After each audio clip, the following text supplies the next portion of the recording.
let's jump over there. I just wondered, had I got it set up? And I do.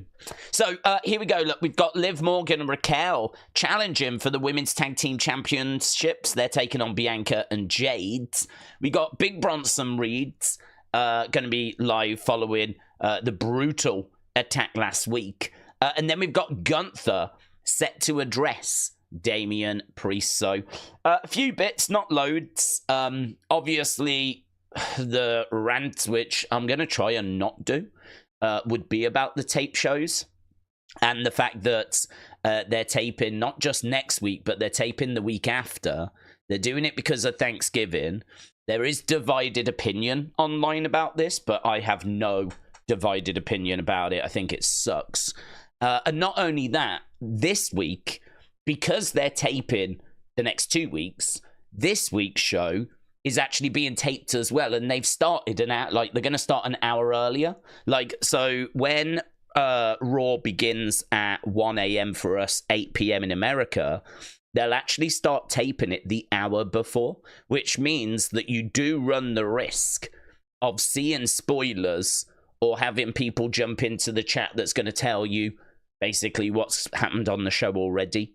So not only have they managed to find a way of taping not only next week but the week after, hence there'll be loads of spoilers out there, but they've managed to find a way of ruining this week's show as well, potentially, if people are going to not be able to keep their mouths shut. So there's, as I said, look, there's different schools of thought on this. I had a heated conversation with someone that said it's not WWE's fault, it's the people that put the spoilers out there, it's their fault.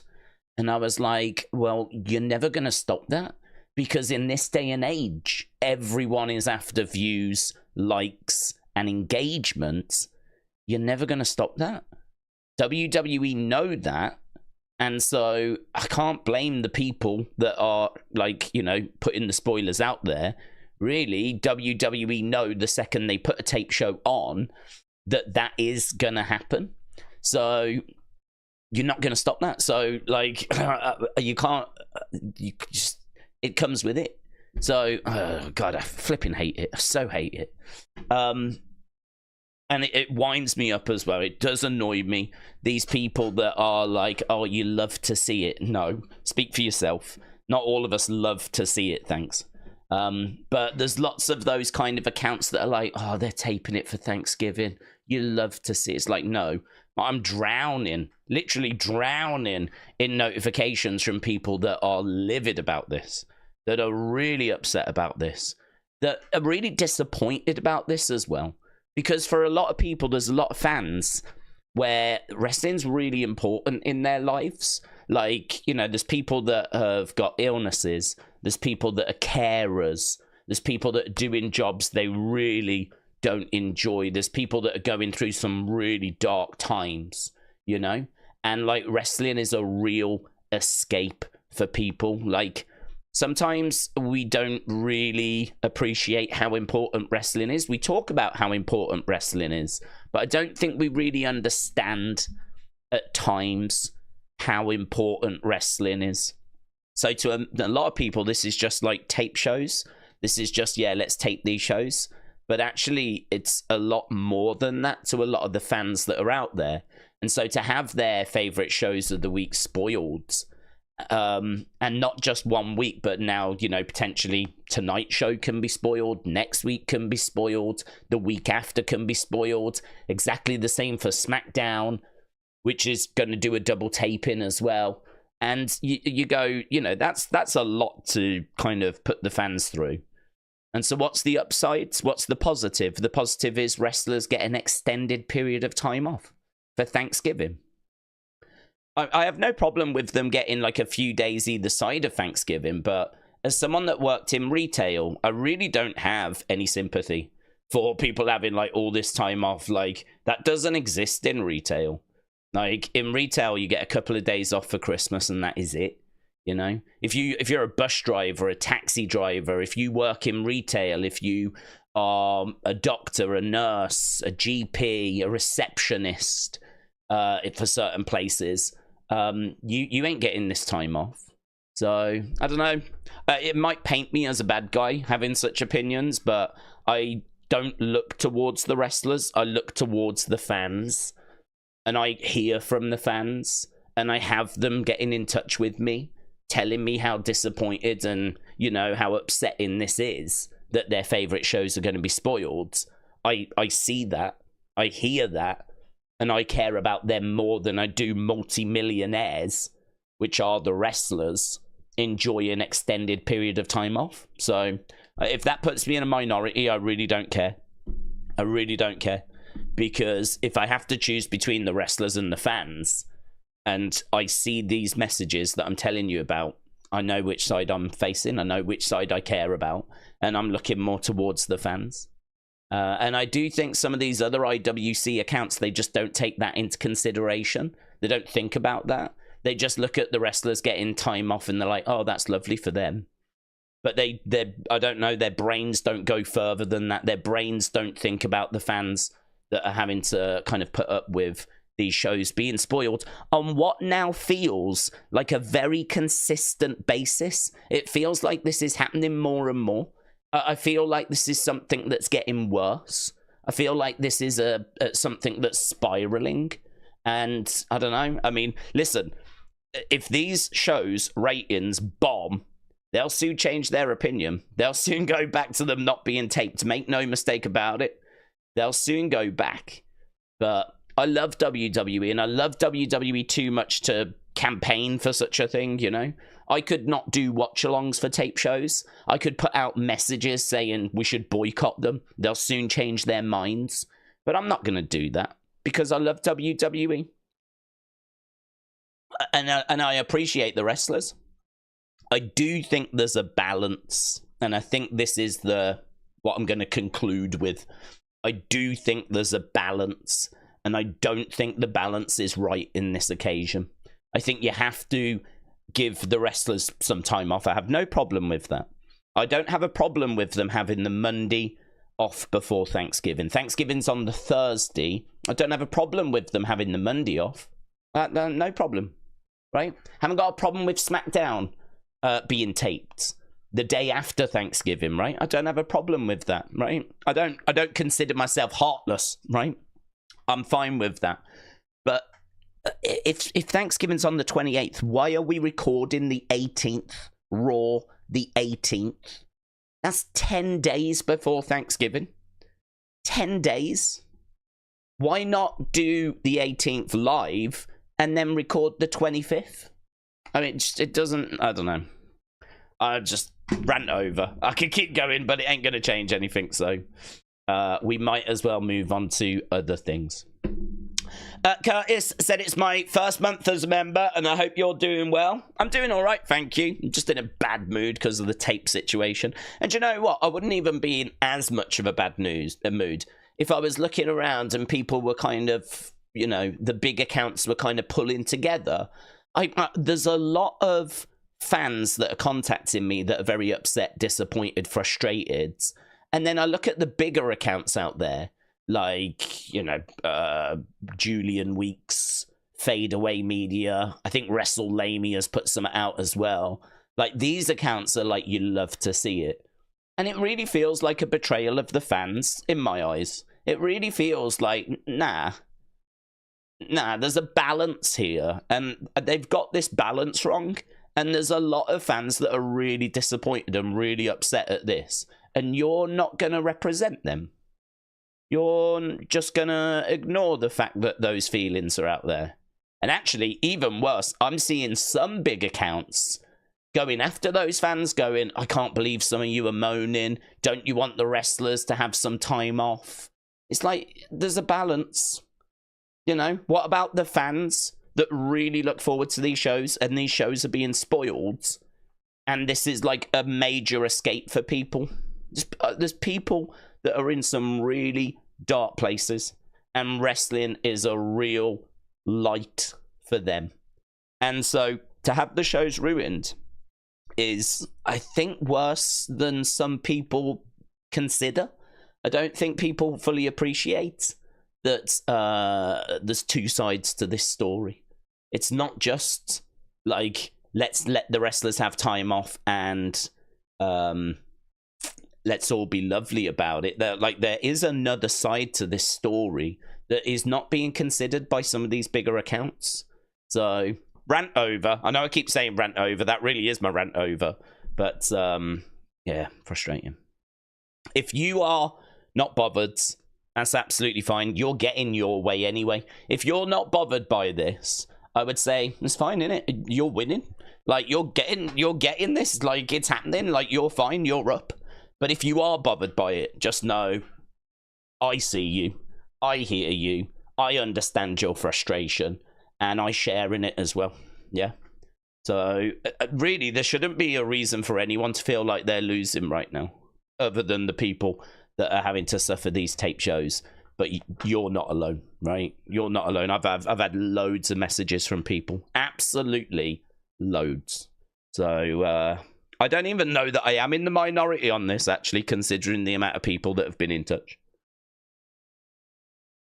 Carl and Dawn, hello, said, hello, Daze. It's Dawn. It's my 24th wedding anniversary today. Carl, I don't know what new depths you're going to sink to each stream, but this is probably the lowest. Parading around as the woman that you murdered, and also doing it whilst trying to celebrate a wedding anniversary is pretty dark. So, Carl, that's not the kind of activity that I would be looking to encourage, but I feel like you're probably telling the truth that this would have been your wedding anniversary. So what I would like to say is to Dawn, I'm sorry about how things went, and I just want to say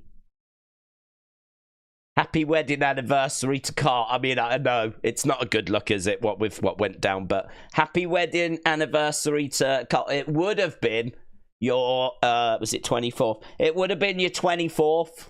I don't know if she can hear me. It would have been your 24th, love. 24th year anniversary. She's crying. I can see she's crying. But, okay, yeah. Okay, she's gone off to play the harp. She's gone off to play the harp. That's what angels do. And that's on you, Carl. That's on you. Yeah. Right. Let's jump into the chat. Connor said, Dawn. Connor says, congratulations. Yeah? No. Connor, she's dedicated this next song to you, buds. Hunting Gods said, let the Wyatts in to the final Testament's downfall. Well, let's get our teeth into that, shall we? So there was an image of a field, some trees, looks like some sort of kind of forest, but it was very sparse, right? And to me, as I said in Unseen, I don't think you can really tell what that's meant to be. I had a few people saying, is it the same woods as the one that we saw Uncle Howdy in during Nightbird? For me, I don't believe so. They look very different. The trees look different. If you look at the woods, like the trees were very close together. This was like all spaced out. I had people telling me, yeah, but you know, it might be in there. You might have to walk through again. But I mean, for me, that's a bit of a reach. You know, at that point, we are reaching. So for me, like, I was like, nah, that's not strong enough for me to go, yeah, that's what this is. So I was like, I don't think we can answer this until we actually get to Raw. And what we're starting to see now is we're starting to see some more clips coming out, right? So Joe Gacy has put a video out on his Instagram that shows this field, but it's moving by at a speed, suggesting that this forest or field is being viewed from a car. So I don't know if this forest or field is the destination. It might actually be an image of the journey. The question is, where are we going? But it does seem to be that field or forest that was spoken about in Unseen, the latest Unseen, it does seem like that was viewed from a moving vehicle, which was quite an interesting development today. So I would have done an unseen and kind of mentioned that, but there's no point really, because obviously we're going to get Raw. We're going to get Raw. So on Raw, we will find out where they're going and what's happening. And it has been a bit strange that there hasn't been more talk about The Miz, you know? It has been a bit strange that we haven't had any more conversation around The Miz or around why he's missing or what's happened to him. Like, there's been no update, you know? That has been a bit weird. But should lead us to a very fun segment tonight. So I'm very excited about that. Kian said, Daze, hope you're doing well, having a great day. How was your weekend? It was all right, thank you. I like the new Raw image for the stream. Thanks for getting back to my emails. And I can't wait for Raw. I'm excited for Survivor Series and Deadline. Melissa said, it's great the wrestlers get some time off as they go through dark times and work all week. Not true. They don't work all week. It's not a big deal for me if it's taped. It is for many people, as we still get material from them. That's fine. Well, I mean, you're fine then, aren't you? I mean, but there's many people that are in a very different boat. There's many people that it does affect them seeing spoilers. And it does affect them where, like, it really ruins their enjoyment of the show. Because if you know of big things that are going to happen for shows that are coming up, then, you know, it kind of takes away the mystery of, oh, what's going to happen? Where's this story going? Well, you've already got the answer. And what that also does is it takes away the conversation. You can't talk or speculate about where something's going because you already know where it's going. Imagine if we already knew what all the results were for Survivor Series. We knew the matches and we knew the results. What conversations would we have then? Like now, people are speculating about what's the women's team's going to be for Survivor Series. And there's still speculation about whether there's going to be a fifth member for the Bloodline sides. People are wondering as to what Survivor Series is going to hold for Cody. Is he defending his title? If so, who against? Will it be Kevin Owens? Blah, blah, blah, blah, blah. Well, imagine if we had all those answers. Imagine if we knew the matches, we knew the results, and we had all of those. Now, obviously, that's an extreme example because that's a premium live event, right? So that would be an extreme example. But that is kind of how it feels for people having next week's show ruined and the week after that ruined, and the same for SmackDown as well. So... I'm just going to keep repeating myself. I'm going to sound like a broken record. There's really nothing else I can say. I don't have a problem with wrestlers having a bit of time off around Thanksgiving. I'm not heartless. I don't have a problem with it. But I think there has to be a line where you go, nah, this is going too far now. Like, where is that line? Where would that line be for people? Like 3 weeks, 4 weeks, 5 weeks, 6 weeks? Should they have all of 2025 off? I mean... how many tape shows are we going to have to put up with for all these different reasons? Like, you know, this is a problem that needs resolving. This isn't something that I think fans have got an appetite for accepting. I don't have an appetite for accepting it, honestly. It's like on those kind of occasions where it's like a couple of days before Christmas or something like that, you go, yeah, okay. But really outside of that, like... nah, they even get an opportunity to book time off. They've got an opportunity to have weeks off here or there. It's not like they even have to work every single week. Plus, they get like days off in the week as well. Like the idea they work all week. What do you think their week is? They only do house shows on a Saturday and Sunday now. So outside of working Raw and doing a Saturday and Sunday house show and the traveling. That's what their week is. And not everyone even works the Saturday and Sunday house shows. So not even all the wrestlers have to do those. My heart does not bleed for the wrestlers. They're fine. I mean, I'm not going to paint out like it's they don't have to travel and stuff like that. There's definitely a lot of travel. You know, I'm going to be totally honest. I don't even think this is for the wrestlers. I think this might be for the ring crew and the cameramen. I think it might be for them. Because the wrestlers actually get a fair bit of time off. The wrestlers are fine. But what about the ring crew? What about the truck drivers? What about the cameramen? I think it's as much for them, if not more so, than actually for the wrestlers. Because no one ever thinks about the flipping cameramen, do they? But even all of them, I don't think we should be having next week's Raw off. I still think we should be live for next week. You can't tell me if we're live next week on the 18th that that's a big problem. Live on the 18th, travel back home on the 19th. Thanksgiving's not till the 28th. So where's that line? Where do you draw that line? Where do you draw that line? So for me, there's a balance, and that balance ain't right. Connor said 8 WWE superstars could become the first ever United States champion. Raquel, Kyrie, Sonya, Lyra, Zelina. Well, apparently Raw and SmackDown are involved, which I didn't realize. That's big news, I think. So, yeah, I could be anyone, couldn't it? Could be anyone. It really could open it up to a lot of people. So, I've not seen any announcement for like a tournament or anything. So we'll have to wait and see. I believe tape shows will ruin ratings, said Kian, and entertainment and enjoyment. It doesn't bother me, but it is what it is. I still enjoy the streams. Kian, shout out to you. Super chat just came in. Colin Dawn said, I heard Randy might be retiring. What would be your thoughts? Well, he will retire, but I don't think he's retiring anytime soon. I think he's got an injury, which is a work at the moment because of his feud with Kevin Owens, right?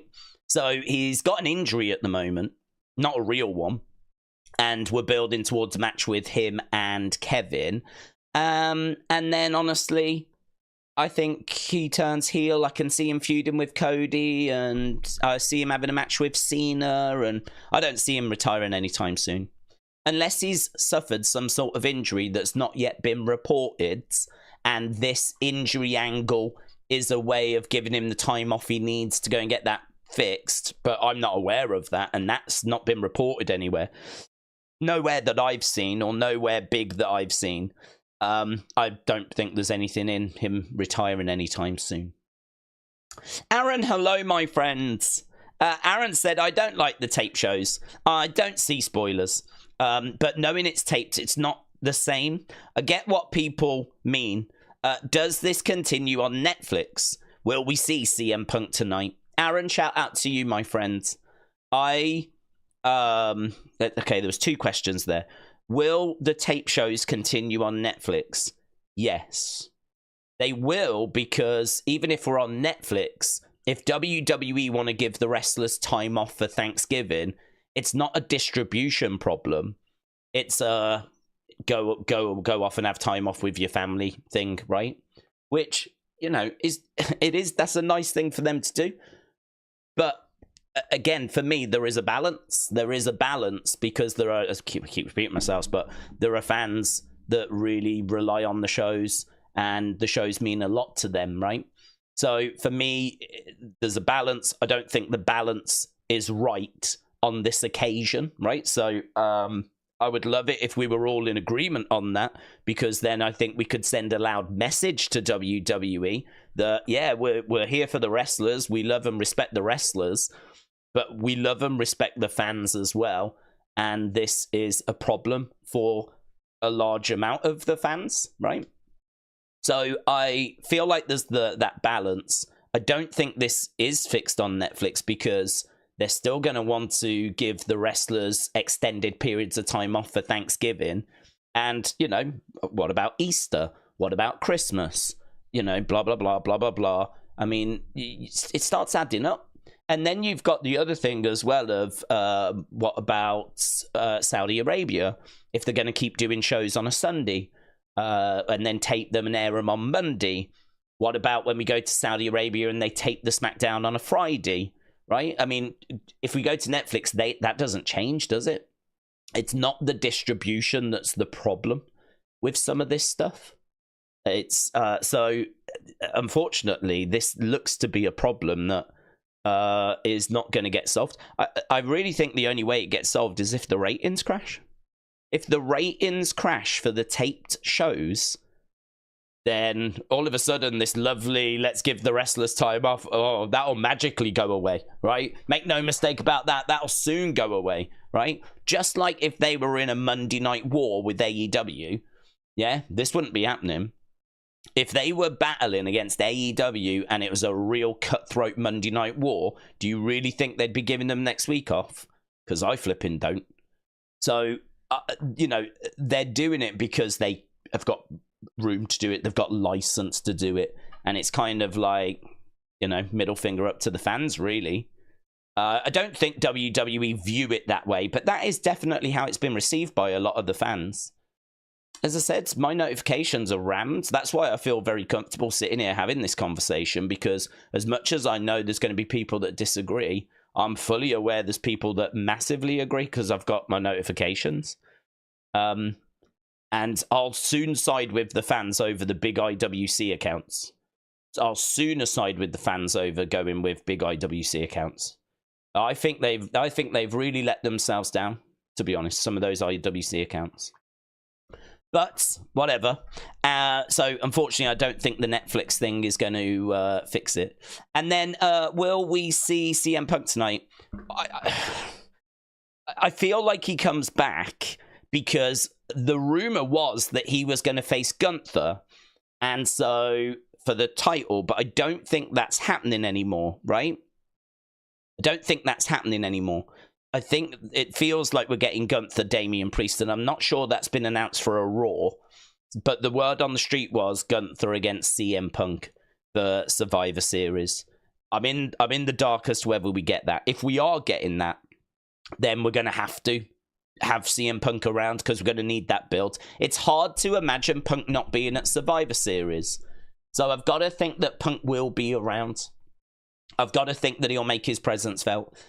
I'm not sure if it's on this week's show or if it's going to be on one of the, like, next week or the week after. But considering they're all taped tonight, chances are you'll find out about him being on one of the shows, yeah. So, frustrating, but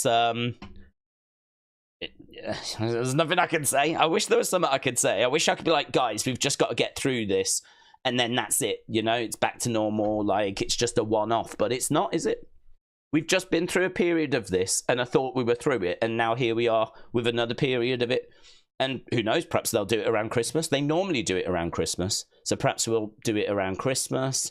Might as well do it around Valentine's Day. Might as well do it when the inauguration happens. Like, you know, might as well do it around then.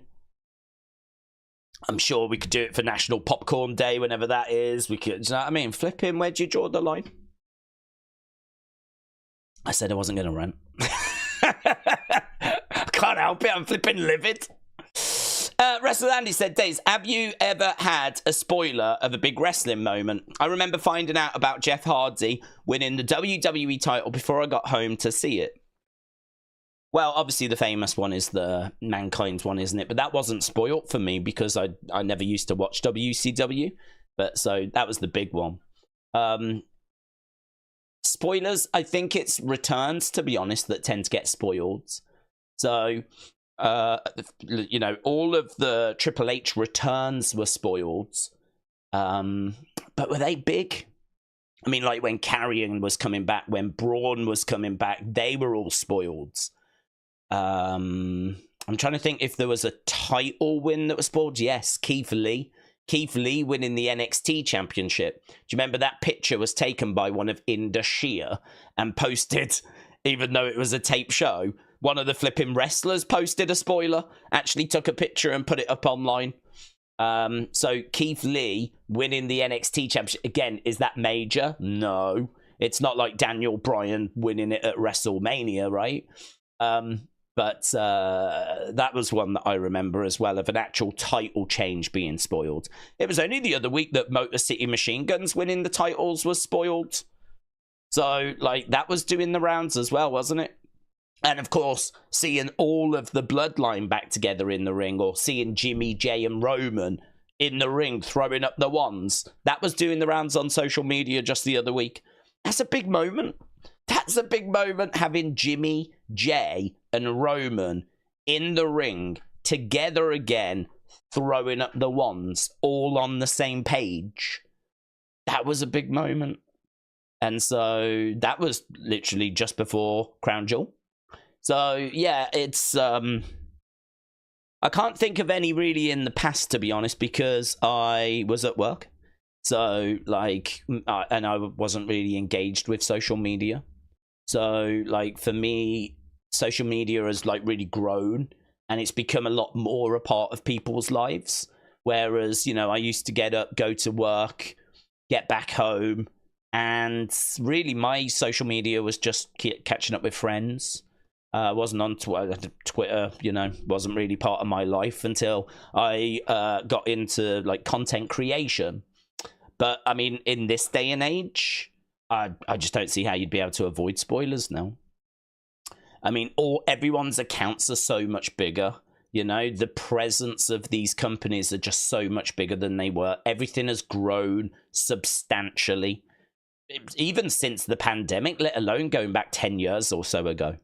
So, no, I think because of my working all the time, I was able to avoid it. But that was at a very different time as well, when social media wasn't the size it is now. Johnny said, I saw Linda McMahon is joining Donald Trump. I thought his last name was not McMahon anymore. No, she's still McMahon. I don't think they've divorced, have they? They're separated, but I don't think they're divorced. So, yeah, I think that they are gonna, you know, go through a divorce. I would imagine they'll go through that, but as far as I know, they're just separated, and she's still got the McMahon name. So yeah, she is part of that transition team, and I'm happy for her, honestly. I mean, I know that there's people out there that are Republican and some people are Democrats, and you know, there's obviously a lot of heated opinion on everything that's gone down in America recently, but she is obviously very passionate about one side. And so for her to be a part of that process, like, no, that's good for her. I'm pleased for her. Just like if, you know, she was part of the Democrat transition team when Biden took over, I'd be like pleased for her as well, you know. So I'm pleased for Glenn Jacobs, you know, having the success that he has enjoyed in politics. Again, I always stay neutral. I mean, actually, genuinely, for anyone that's ever wondered, I actually am neutral. Like, I don't lean a certain way when it comes to like Democrats and Republicans, and even over here in the UK, when it comes to Conservative and Labour, I don't lean a certain way. I just tend to look at as we get closer to an election, which party kind of best represents what my priorities are. So, like, if one party was like, we're going to end all tape shows, I don't give a flip if it's Democrat or Republican. I'd vote for them. So I don't have that kind of passion about like, oh, I hate the Republicans or I hate the Democrats. You know, I see both of those sides play out on social media, and it's kind of nice to be neutral, if you will. It's kind of nice to sit in the middle. So yeah, I'm pleased for her. I'm pleased that she's having success. I'm pleased that Glenn Jacobs is having success. I'm trying to think of any wrestlers that are having success on the Democrat side, and I can't really think of any, because I would mention them for balance, but I can't really think of any. You've got Glenn Jacobs and you've got Linda. I know that Dave Bautista came out in support of Kamala Harris, but he's not having success being a Democrat, is he? So I don't know. Maybe a lot of wrestlers more lean Republican. Maybe, I don't know.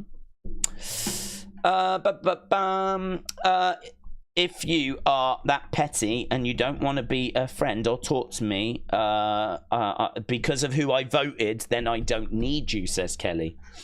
Yeah, that's I think it's a real shame that that is something that's happened, and I hope that America can find a bit of healing. I hope that America can find, and I think it will, find a way of kind of coming back together. I don't know how things are going kind of on that front. I know that there was a lot of upset, a lot of pain, obviously from the Democrat side last week. You know, nearly 7 days removed. I'm hoping that that has settled down a little bit, and hopefully there's a bit more unity. I mean, as an outsider, America is somewhere that I absolutely love. People know that I've been to Florida many, many times. People know that, you know, in the UK, we don't tend to look to Europe so much. We definitely look more to America.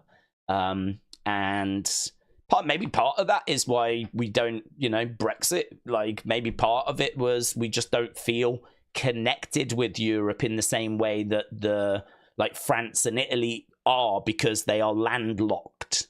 We are an island, and we're, you know, a little bit removed from, you know, Europe, the continent, if you will. And we do find ourselves kind of looking more over to America, going, what they doing over there. I do that way more, I mean, like 1,000,000 times more than I do wondering what Spain are up to, or what France are up to, or what Germany are up to. Don't give a flip. I can tell you loads of TV shows from America, musicians, artists from America. I can't tell you anything that's happening in Spain or France or Germany. So, you know, I love the US, and I hope that they can come together and, you know, get on the same page and do some good stuff. Because I think that's what everyone wants. To be honest, everyone wants that. They just disagree about how to go about it, don't they? That's what it comes down to. But listen, we ain't going to bring world peace on this stream. But yeah, I'd like to see that kind of settled down. Melissa said, what's the strategy for staying away from spoilers? It seems that the situation is uncontrollable from the fans. Is it best to avoid spoilers? It's best to avoid them. There's not really a strategy. There's not a strategy for me, because obviously I get tagged in things, and even when people don't mean to do it, I get tagged in stuff that they think is just, oh, did you see this after Raw? And it's like, thanks. That actually is next week's show, and they didn't know, right? So it's one of those where it's not their fault. I don't blame them for it, but it's still, at the end of the day, something I wish I hadn't seen. So for me, it's going to be really hard. To be honest, it's okay when it comes to matches which are just mid-level. Matches that, you know, no one's that engaged with, or it's like, yeah, it's fine. Those kind of tend to just be put behind a bit of a paywall, or put behind, like, spoiler warning, right? But when it comes to an image that people know is going to get views, like Jay, Jimmy, Roman in the ring throwing up the wands, or let's say CM Punk comes back and he attacks Gunther on one of these tape shows, you'll have TikToks, you'll have images, and because they get views, they'll be everywhere. We spoke a lot, actually, about how desperate certain accounts are in this day and age for engagement, right?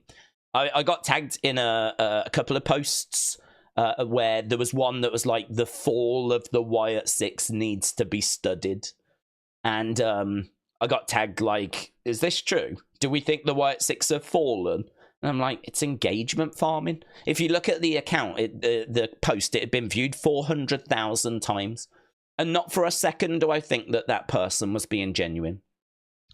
I just think that you put something out there outrageous like that to get responses and to farm anger and engagement and just, you know, get your tweet doing well. And so, you know, if there's people out there doing that, if there's people out there recycling old news like we've spoke about recently, if there's people out there that are just outright putting fake news. I don't know if you saw in Unseen, there was one thing in Unseen which I'd never even heard of, right? But this is bonkers. Did you know Sportskeeda pay people to put their links on their posts, right? And then every time someone clicks on that link, the person that posted it gets a little bit of money. Might be like 0.5 cent. Right? It might be nothing massive, but they get something, right? So if that link gets clicked on, say, 1,000 times, then, you know, they'll make a bit of money, right? But the thing is, the problem is, these people that are putting this link out there, they're not using the real story. They're just writing any nonsense, making up absolute anything that comes to mind. Then they're putting that link so that people click it. So you click it, thinking you're about to read that Randy Orton's retiring. You go to click the link, completely different story. For a brief second, you'll be like, oh, goddamn, it's clickbait, right? And then you move on with your day. But they've already got the link. They've already got the click. They've already got what they wanted out of it. And that is you've gone and clicked on that link. That is happening. And that was called out by Sean Ross Sapp. Sean Ross Sapp of Fightful put a post out saying, Sportskeeda, why are you allowing this to happen? Why are you encouraging this? So that's happening as well. It is so bad, the state of the IWC. The fake news, clickbait, just absolute engagement farming, bad takes that are only designed to make you upset and to get you to share stuff and to get you to leave a comment in anger. All of that is happening. So all of a sudden, you drop spoilers into that pot. You drop a spoiler, juicy spoiler into that. How do you reckon they're going to react? It's going to be flipping everywhere. It's going to be flipping everywhere. It's a real shame. It's a real shame that it's kind of gone to this, but it's not a surprise because, you know, when it comes to like monetizing and, you know, basically it's a game, innit? It's become a game. The game is get people to leave as many comments and as many likes as possible. That'll lead to your post doing better in the algorithm. That'll then mean you get more views, which then means you make more money. And really, at the end of the day, if you boil it down, it doesn't matter what the post is. It doesn't matter. It doesn't matter if it's made up. It doesn't matter if it's real. It doesn't matter. I don't need you to like me. I'm not after you liking me, right? I couldn't care less if you like me. Like, I'm going to just put whatever I want to put to get your likes, your views, and your comments. And if you think I'm a douche, give a flip. And that is what's happening right now. That is what is going on in the IWC. That is the game that people are playing. So, you know, it's a real sorry state of affairs, to be honest. And I don't know how you tackle that. I don't know how you clean that up. I think it would be great if there was the ability, if there was a social media platform where if you posted something that was proven to be categorically fake, you know, it's like a 3-strike rule, your account's deleted, something like that. Because these people just go completely unpunished. You know, if there's something that's like clickbaity or something like that, then you've got to have freedom of speech. I don't mind freedom of speech, of course, but like actively posting fake stuff, you know, like that Sportskeeda point that I just gave, like that, there's got to be a way of dealing with that. There's got to be a way of social media like cracking down on that. And the same with other fake rumors and things like that. You know, if it turns out to be fake, you report it, 3 strikes and the account gets shut down. And maybe that would go some way to dealing with it. But unfortunately, social media's it's not there. It's not got those kind of controls in place. So we have to just put up with what we're putting up with. Stephen, hello, shout out to you, says, I think WWE should put the Women's United States Championship in a ladder match. Can't wait for WWE Raw and Survivor Series. Wargames. Yeah, ladder match would be good. I don't mind who the first United States Women's Champion is. I really would like Natalya to be the first IC Women's Champion. I think she has earned that. I think she deserves that. I think she deserves that recognition of being the first. I think she's done a lot for women's wrestling. I think that she is underappreciated. I think that she's maybe not the most charismatic, but I don't think she's been put in very good storylines for a long time. I think she's someone that works hard to help other women come through. I think she is seen as a locker room leader. She is someone that's been around for a long time in WWE, has always done what's been asked, is always great with the fans, and really a great ambassador, a really great ambassador for WWE. So I would love to say thank you, Natalya. Really appreciate everything you've done for the women and for WWE, and helping transition us from that Divas era to where we are now, because she played a part in that. And it's always Bayley and Charlotte and Sasha and Becky that get the plaudits, but Natalya deserves her flowers. And just as a thank you, I just think that would be a lovely, because you can only ever be the first once, you know? So the first is always someone that will be looked back on. You know, we talk about the first Intercontinental Champion, we talk about the first WWE Champion, and obviously we know those names. But when it comes to like the first women's Intercontinental, I just think having a heart, having a bona fide Hart family member, and certainly someone that's given so much as Natalya, makes a lot of sense. So I would really campaign for Natalya for IC.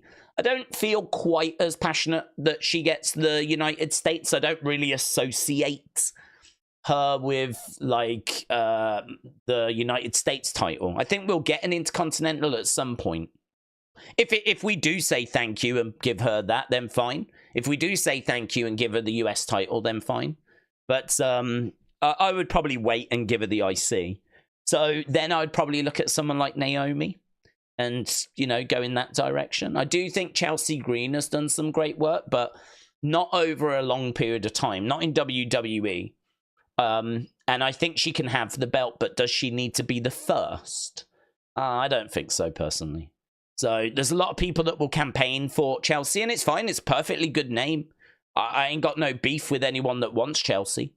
It's an opinion, innit? I mean, it's one of those where if you think it should be Chelsea, if you think it should be Charlotte, they're fine. They're all fine names. I don't have a problem with any of them. But for me personally, my preference, I definitely would love to see Natalya get her flowers. I would love to see Naomi get her flowers. And I'd love to see some of those people that have been around for a bit, get that recognition.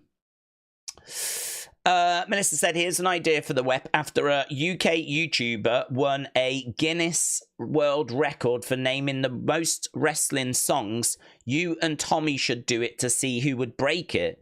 Nah, a fan should break that. Should be a fan, shouldn't it? Let a fan do it. We should have fans come on and try it rather than it being me and Tommy. I think, but then, if you do that, I wouldn't even know how you would get that authenticated. I don't know how Guinness would sign that off. So, but I wouldn't want to be doing that. I'd want fans to do that. It's too much. It's too much flipping. Not enough for the fans, honestly. Eva Marie should come back and be the first United States Women's Champion, says Jim. Do you think The Rock will be revealed as Solo Sikoa's leader at Survivor Series?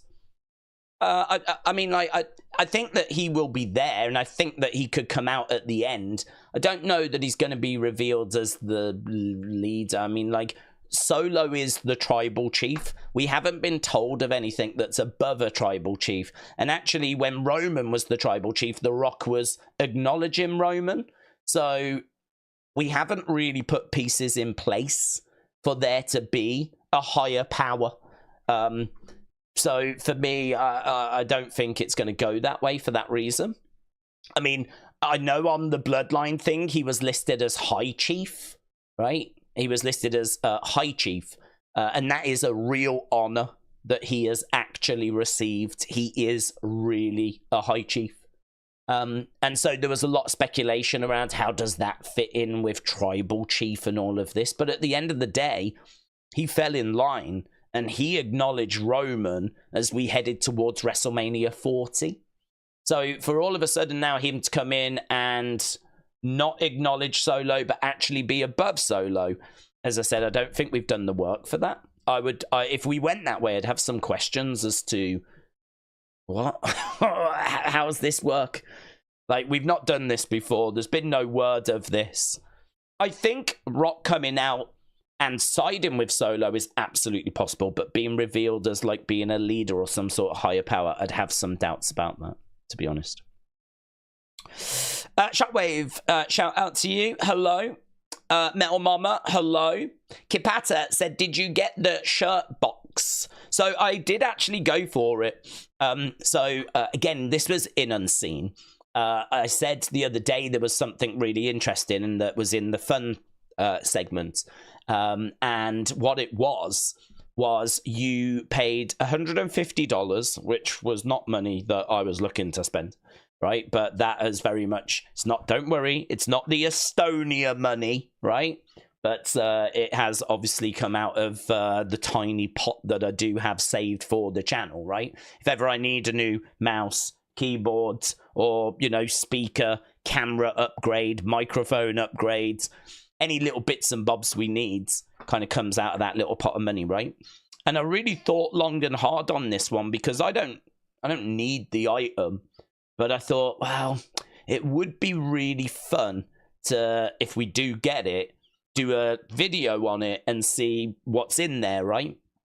And what it is basically is it's $150. It comes from WWE Shop and it is a signed shirt, right?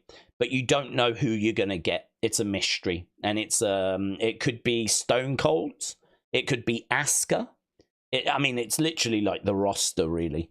They've got like some which are tag teams, and they've both signed it, so it could be Street Profits, it could be DIY, right? It could be, who else is in? There's some good ones. AJ Styles, John Cena, CM Punk. Like some good ones. There's ones that if you got Punk or Cena or Stone Cold, you'd be thrilled. But the example I used was if you got Ivar, you'd be a bit like, I mean, I don't know how much an Ivar signed shirt would cost, but I might be able to get one off eBay for less than $150, right? But that's the game, innit? That's the gamble. That's the risk. And so I was like, oh, shall I do it? And I ended up doing it. But I don't know. I don't think it closes until tomorrow, to be honest. But there is someone that's got one that's already opened theirs. I never saw what they got. But they got one and they opened theirs. So I don't know if that's them working with Fanatics and actually Fanatics working with them to promote this, you know? But, I mean, they ain't working with me on that. And so I've outright, like, well, I haven't even bought it yet because apparently you have to be chosen. There's only so many that they've done. And if the demand outweighs what they have, then it's a bit of a draw. I suppose a bit like sneakers. I think they do this with certain sneakers where when there's like sneakers and there's loads of demand, you get drawn. Well, they've done that with this. It looks like a new thing, actually, Fanatics are doing. I've not heard about it before. I'd imagine they'll run it again because I'd imagine this has been pretty well received. But yeah, it's a real gamble. But I've not heard yet about whether I've been successful. But if I'm not, no problem, no harm done. I'm quite happy to not spend the $150. If I am chosen, oh, okay, we'll get a little video out of it, and that'll be good. That'll be good. So, but I don't know any details yet, and I've not been contacted. So, we'll have to wait and see. The clip the guy had was a Balor one, said James. Oh, well, that's not bad. I don't know how I'd feel if I got Balor. I think I'd be all right with Balor, actually. I think I'd be all right with Balor. I like Finn Balor and the Demon and all that. Like, yeah, that'd be okay. I mean, to be honest, I sat there because I can't stress this enough. Like, 150 is a lot of money, and that is really like a pot of money for like if the computer breaks or if I need a microphone, which I don't at the moment, or I need a camera, which I don't at the moment. So, you know, this is why I felt a bit more comfortable like going for it. But I'm quite happy not spending that money. But I sat there and I looked and I went down the list and I was like, how would I feel if I got them? How would I feel if I got that? How would I feel if I got that? And I was like, it was more good than bad, to be honest. It was more good than bad. I was like, there was more of them. I was like, nah, that would be all right. I'd be fine with that. Some of them I'd be thrilled. I mean, if you get Stone Cold, imagine getting a signed Stone Cold shirt, or you get a signed CM Punk shirt, you know, a signed John Cena. I mean, you know, you're talking about the big superstars, signed Cody Rhodes, you know, signed Roman Reigns. I mean, you'd be giddy, wouldn't you? You'd be absolutely over the moon. You'd be framing that shiz. But then you've got, and I looked and I was like, well, I'd be all right with a signed Lyra Valkyria, you know, I'd love that. I'd be over the moon with a signed Sami Zayn. I wouldn't have minded a signed Finn Balor, you know, but there was just a few that are obviously superstars we don't see as often. They're not superstars that have really, you know, stamped their authority on WWE yet, I would say, that you kind of like, I reckon I could probably find their shirts signed cheaper than $150 if I really wanted to. So I rolled the dice, I took a gamble. So yeah, that would be, Balor's not bad, is it? That's not bad. Ian, shout out to you, said, that's what I'm thinking. We need something. One tiny section a week in the background's just not working for me, says Ian. I need a signed Rock for my Star Trek collection. Oh, what do you mean? Why was he in Star Trek? Was he The Rock? Was he in Star Trek? I don't remember seeing him in Star Trek. That is cool. I like Star Trek. I like Next Generation. I've only got up to like season 4. I was a few years ago trying to work my way through Next Generation. Next Generation's, I've said before, a show that I saw when I was young, and it blew my mind. I mean, it was just like a movie, and like it was on Sky over here, and we didn't have that. So I only ever caught glimpses if ever I went round to my cousins and they had Sky, and I just couldn't believe it. I couldn't believe what I was seeing. It was just so impressive compared to like what was on British TV. So I've always quite fancied watching it.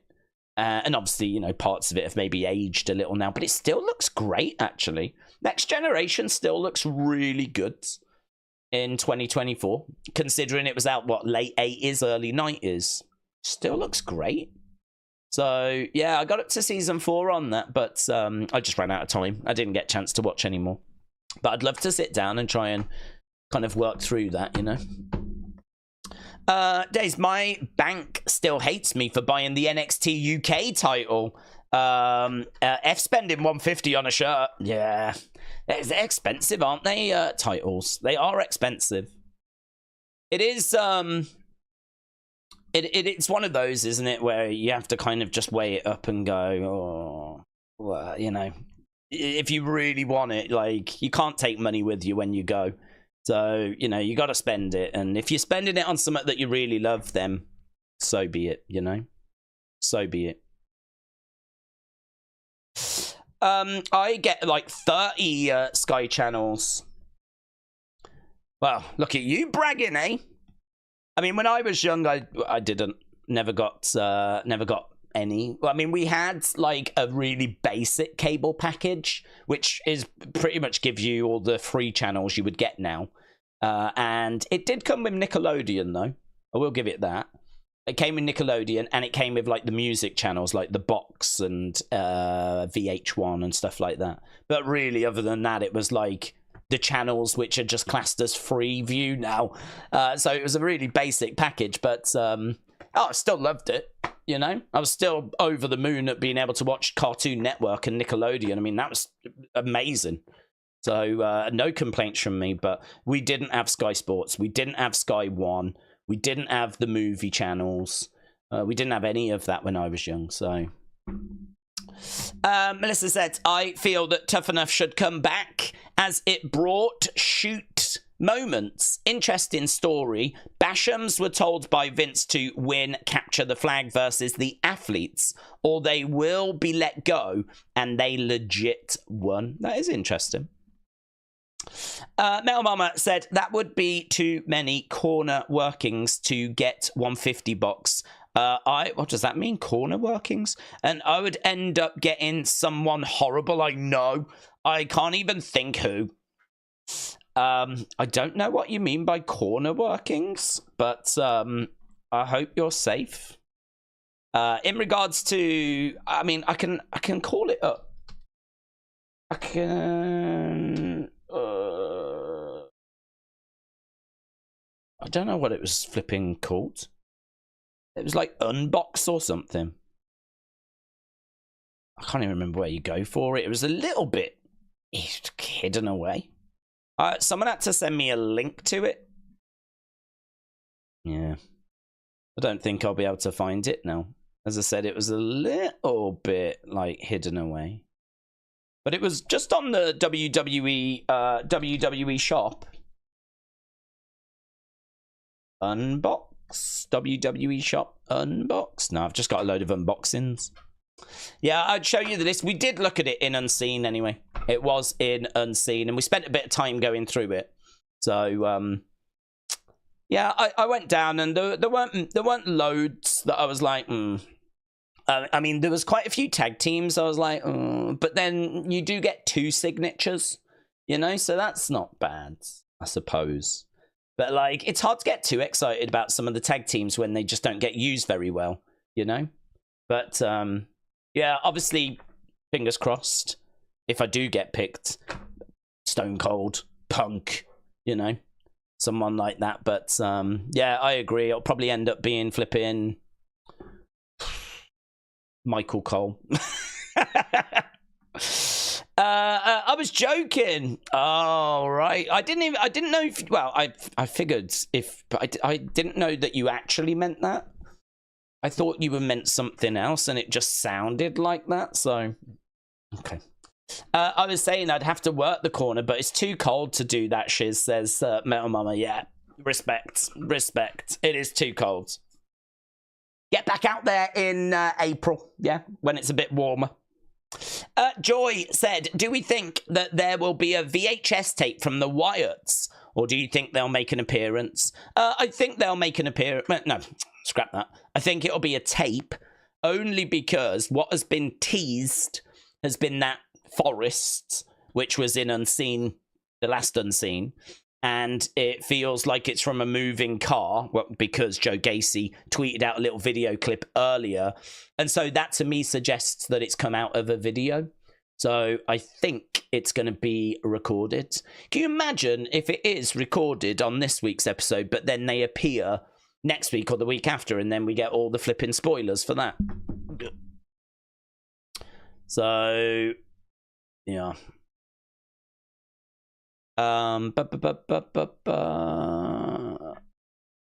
Daze, hope all is well. Joshua can't wait to our trip to Utah for SmackDown. He watches regular, just putting up with my excited rambling. He's excited to see Cody. Angie, shout out to you. Joshua, have a great time. Well, you will have a great time. Of course you will. And yeah, should be good. It's always good to go to a live show, live event, isn't it? It's always good to go to somewhere where you can like actually see the superstars for yourself, because that is part of the magic when you go. And obviously you don't really get that experience when you're just sat at home watching on TV. So it is something that people should definitely do if they've never done it. And you'll have a great time. Aubrey said, thoughts on when we might see Sexy Red again as a guest host? The crib was bout it when she was on. Yeah, I think that we will see her again. I think WWE enjoyed working with her because they brought her back a couple of times, didn't they? So I think that we will see her again. Obviously, it'll be at the NXT level. And I'd imagine now it's probably when she gets a new song out, like, or a new album or something. So it might not be anytime soon. But it's a bit like we brought Poppy back a few times. I could see them bringing in Sexy Red, although she didn't get universal love from the NXT fans. It seems like not everyone was kind of thrilled with her involvement, but I don't know. She was fine. She was fun. She was not to everyone's taste, and I can appreciate that. Read that. Rhea will return after about a month to get her revenge on Liv at Survivor Series, said Jameson. So Jameson predicting that Rhea is coming back soon. I don't know if it might not be until the Rumble. There's rumors it might not be till 2025 now, but well, I don't know. Rhea Ripley, she could make like a speedy recovery, of course. I wouldn't be shocked if she would find a way of getting back sooner than anticipated.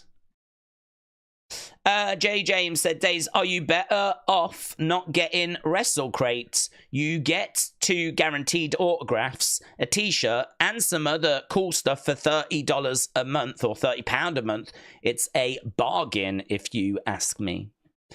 I don't mind Wrestle Crate. I used to get Wrestle Crate. I think you never quite know what you're going to get out of Wrestle Crate. The autographs are obviously not always WWE related. The t-shirts not always WWE related. I think if you are someone that's passionate about multiple promotions and certainly indie wrestling, then it is beneficial. But I think if you're someone that really only engages with WWE, then it can be a bit hit and miss for you. They do a good job of getting like legends and getting some really good autographs in there. Like some of the autographs they've had have been very impressive over the years. And as I said, I used to get them, but I just personally found that like I was never watching those indie DVDs that were in there. And I would get like, I got an autograph of like Pentagon Jr., which is fine, but I wasn't really engaged with that. But it's a mixed bag, isn't it? I mean, it is what it is. At least with this, you're guaranteed to get a WWE superstar. And that was the risk, really. That was the risk, but that's the game as well. So, yeah, I would say that if you are someone that's into... Certainly, if you're into AEW as well, then, I think that Wrestle Crate is good. I think that they do some really good stuff, really good work, and is worth being a subscriber to. But not if you're only really into WWE. Then it can be, you're going to get some stuff which just ain't going to appeal. But Roman Reigns, shout out to you, buds. What if Roman has the same gimmick from last year because it's like creative is giving him a head of the table OTC mix? Well, he hasn't really got the same gimmick because he is going to be face. He's a lot softer now, of course. He's a more warm, fan-friendly kind of a person. I mean, we've seen him giving his hoodie to fans after the show. And like touching their hands, like interacting with them a little bit more. We saw him yeeting with Jay. They've told him we're not gonna fall in line, like, you're not gonna boss us around like you did before. And I thought it was quite good how he still tried to do that, but then found out he ain't gonna get away with that. And so I think he's on a little bit of a journey where he's trying to find how this new character sits, So I don't think it is the same as where we were before. I think that it is, and it's not a revolution, it's an evolution of his character. His character is having to evolve, having to now occupy a more face role, and is trying to find his role within the bloodline where he still gets respected, but it's a bit more equal. And so I kind of feel like it's interesting watching that process. I really enjoyed him talking to Jay and Jimmy and being a bit off with them and then walking away, and him having to learn that is not going to be tolerated. And listen, those weren't just words. We haven't come back because we need you. You need us. Certainly in Jay's regard. I mean, Jay's been killing it on Raw, super over, winning the IC title, could go on to win the world title. He don't need to come back and join up with Roman. And I think Roman's kind of learning that. So yeah, I think it's quite interesting. I mean, I don't disagree in the sense of it is not a massive change, but there are just these little changes which will add up to a big change, you know? And I think we're still kind of going through the process of trying to figure out where he lands on that. Word of Wrestling said, Daze, I know how much you love to hate happy birthday shout-outs, so I've made it wrestling related. It's my birthday on tonight's live stream, so I thought I would show you this now. My son and my partner made this. It's a WWE inspired cake. Is there music on it? Listen. Oh, no. Is there music?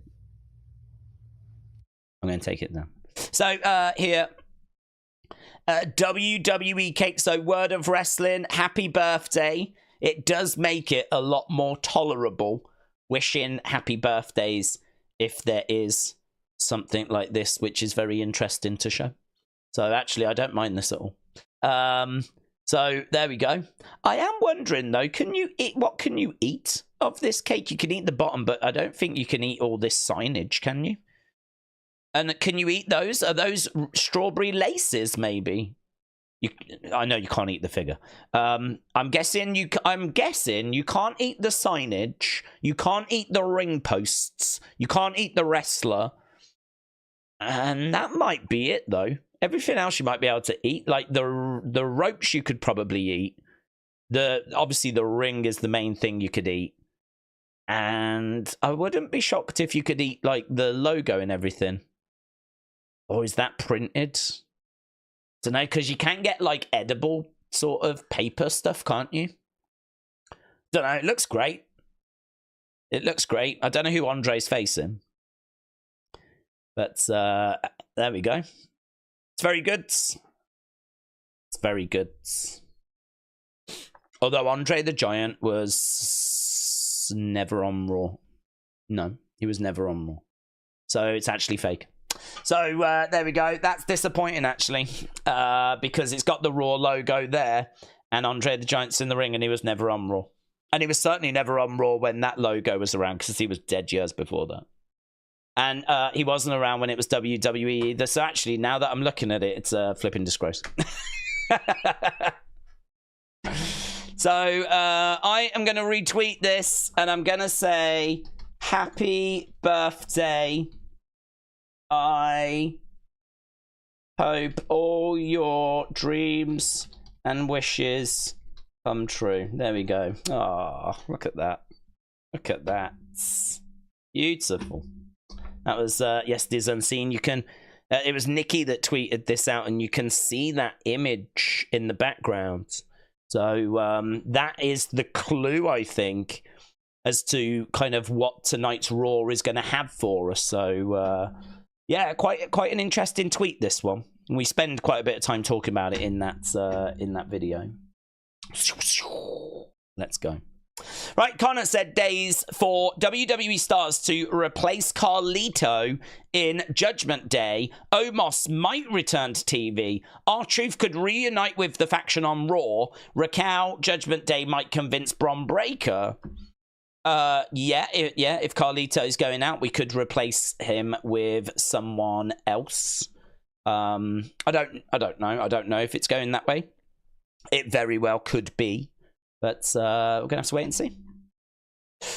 The Rock was in Star Trek Voyager Season 6 in an episode called The Rock fought 7 of 9.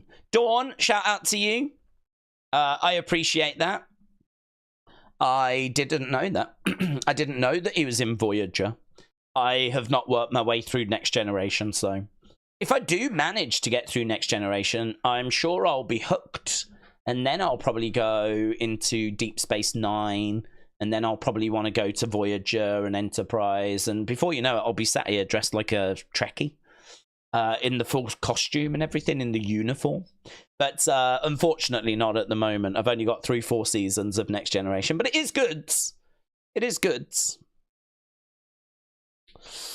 But I saw Akira Tozawa versus Dragon Lee on Friday for WWE Speeds. It was fantastic, says AB Jobson. Yeah, we don't really give that the love that it deserves, to be honest. I think that we should kind of talk about Speeds a little bit more, because there are some really good matches that take place on Speeds, and it's quite often I get a few people telling me, like, did you see this week's match? It was brilliant, really enjoyed it, but I just don't watch it on a regular basis anymore. I did at the start. I did all right for a good month, 2 months. I was watching, but I just fell out of it, really. It's just not part. I don't even know how many views it gets anymore. So glad to hear that it's still going well, though. I do like the concept. I just wish that they did a few matches and made it a bit of a bigger show, and I'd even be down to do a watch along. If they dropped it late on a Wednesday, like 7, 8 o'clock at night, when everyone was finished from work and school, and it was even just half an hour show that had, like, 4 matches on or something, right, and some interviews, and did like some exclusive content, made it a bit of a thing. Oh, we'd totally do a watch along for that, totally. But just 1 3-minute match, is it, whatever, like, just out there on its own each week is just very missable, isn't it? It's very missable. I just think their presentation of it's not quite right. The packaging of it, I don't think is quite right. But then equally, you could make the argument maybe not everyone's got half an hour to sit down and watch another show each week. I don't know. Big Time said, Trick's booking is bizarre. I don't know if it's a lack of credible opponents, but losing the title, feuding with Ethan for 3 months, winning it back, getting pinned in non-title matches. I think the truth is that they're having to cater for a lot of people rather than just Trick. So Ethan came in. I think they wanted to send a message that this is someone we believe in and is one of our top guys. So rather than like slowly building him up, they decided this time to go really quick, put the belt on him really quick. And that's, they did that for Ethan. I don't think they did that so much for Trick. But, not everything can revolve around Trick. So we did it for Ethan. Ethan had a little run. Trick ends up getting that title back. Ethan still in main events. I mean, we just did Trick and Bubba Ray against Ethan and Ridge, right? So Ethan's still around, and now he's kind of coming out and bad-mouthing Bubba Ray. So I don't know if Bubba Ray might not do one more match or something with Ethan. But either way, Ethan still kind of near the top end of the card, and that was done for him. Ridge pinning Trick is just a quick, easy way of getting him into a title picture. I think the thing is, a lot of people would look at Ridge and say he's not done enough to deserve it. But for him to turn around and say, well, hang on, I pinned the champion in that tag match, means that he has actually got something quite credible to say, yeah, I do deserve it. So if you look at Trick's booking, just from Trick's point of view, it might look strange. But you can't really do that because, like, they're trying to push and promote so many different people. And these different people all need, like, little moments. And, that's kind of why we end up where we end up. So it's not, I really don't mind it, actually, because I sort of feel like Trick isn't going to become the big star he's going to become down in NXT. Like, he's still learning. And really, the booking down in NXT, you could book him horribly and then take him to the main roster and he could shine, couldn't he? Really, you're going to be judged on your main roster run. You're not going to be judged on your NXT run. So him being around the title picture, being around the top end of the cards, fine, brilliant. I love to see that. That's where I want Trick to be. But it's all right if he's not always there. And we are giving some other people opportunity as well, because that's going to be good for them in the long run. So that's kind of how I would view it. Carl and Dawn said, I can tell you France surrendering to somebody, says Carl. I can tell you France surrendering to somebody. I don't know what that means. I know it's World War II related. And I agree. That is what they're known for. But I don't know what we were talking about that was in relation to that. But Carl, see, I knew it was Carl. That's clear. That's not a Dawn comment. That's clearly a Carl comment. Yet earlier we've got, hello, it's done on the same account. I knew it. There ain't no way Dawn has come on and written that. I told you from the start this was Carl pretending. You can just tell, can't you? You can just tell. Ian said Word of Wrestling announced it's his birthday. He did.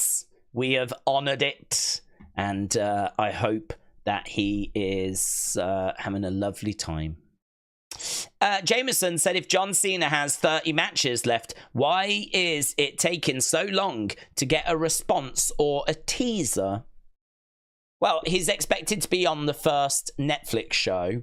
I don't think they want to really promote that show just yet because they've other shows to promote. So obviously before that first Netflix show in January, we've got to get past Survivor Series, which is a big one, get that out the way. Then we've got Saturday night's main event in December. Really, once we're past that, we're done. So once we're past Saturday night's main event, which is like the middle of December, we've got a couple of weeks that we can just go crazy. I mean, we can start promoting it before Saturday night's main event, but yeah, you do run the risk of sending confusing messages.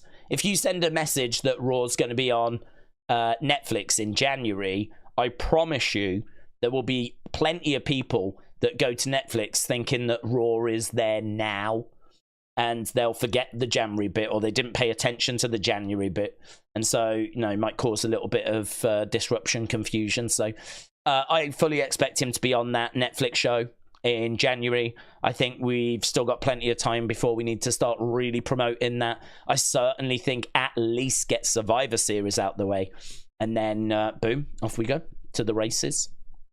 And it'll be full on John Cena next year. Don't you worry about that. It'll be full on John Cena. You won't be able to escape the man. Stephen said, Daze, how impressed were you with Ipswich Town's win over Spurs? It was well deserved. Raw looking really good tonight. And the countdown to Netflix, Ipswich versus Man United next. Stephen, shout out to you. I was very impressed. Wasn't that your first win in the Premier League, though? I don't think the season is quite going to plan for Ipswich at the moment, even though that was a good win. I would like Ipswich to stay up. I used to live in Ipswich. I like Ipswich. Got a lot of time for Ipswich. I like their manager as well. So, yeah, definitely want to see Ipswich stay. So it was a good win. Hope they get more. I hope this is them turning it around, to be honest. Sammy betrayed him a year ago. He still hasn't forgiven Sammy, just like Seth Rollins. He hasn't forgiven him. No, he will. We're on that journey, aren't we? And actually, Roman forgiving Sammy is a little bit rich, because I know that Roman probably feels like he was wronged, but really the story is that he kept asking Sammy to prove his loyalty, and Sammy did that. I mean, Sammy did deal with Kevin at Survivor Series Wargames, and that was hard for him to do because Kevin's like a brother and he really didn't want to, but he did it, and that was it. It's done. I've proven myself. But Roman kept wanting him to prove himself. And, you know, there comes a point, there comes a line where you start feeling like you're not being respected. I've shown you that I'm loyal to you. I've shown you that I'm on your side. I dealt with Kevin at Survivor Series. Why am I constantly being put in this situation? Like, this is not respectful to, you know, Sammy, to that situation, to him. So I think Roman feeling like he was betrayed when it was him that was putting that pressure onto Sammy, I don't think that's quite where the story's going to go, to be honest. I think it's Roman that's going to have to apologize to Sammy for doing that to him. So it's very interesting. I'm looking forward to seeing how it plays out. I mean, it's these interactions and it's these honest truths. It's these conversations that are so satisfying because you've watched these characters go through what they've gone through, and now you're sort of seeing them resolve issues, confront issues, confront each other, have some hard conversations, and it is making for some very satisfying segments. So more of it, love it. And by the time we get to Survivor Series, I've no doubt they will be completely on the same page. Wrestling Daze guy took out for everyone the corner for 1, the other 2, 3, so forth. What? Daze, I've tagged you in a post about The Rock on Star Trek when he did a rock bottom. TJF, thank you. I am getting tagged in a few bits actually. Batman Big Fan said, Daze, do you think we'll see CM Punk tonight? I don't know. I think he'll come back before Survivor Series. If it was only this week's show, then I would say there's a chance. But if it was only this week's show, I'd say there's a chance, but probably not. But because it's all taped, I'm going to say no. I'm going to say I don't think we see him this week. I think that he might be on one of the tape shows. So you might end up seeing him with the spoilers. Women don't need a second mid-card, said Suka. Don't oversaturate the division with belts. This isn't AEW. Days, Netflix is about to do the impossible. They're about to make John Cena visible. Oh, very good. Very good. Boom. Last week on SmackDown, Roman said to Jay, he's nothing to us. If that's important, why don't you go find him? Last week on SmackDown, Roman said to Jay, he's nothing to us. If he's that important, why don't you go find him? Yes, but that was before Sammy came down and helped at the end of the show. And then he looked at Roman, he put up his acknowledging finger, turned to the front in line with Jimmy and Jay. Roman had a choice at that time, didn't he? He could have turned to Sammy and went, no, you're not part of this. Yeah?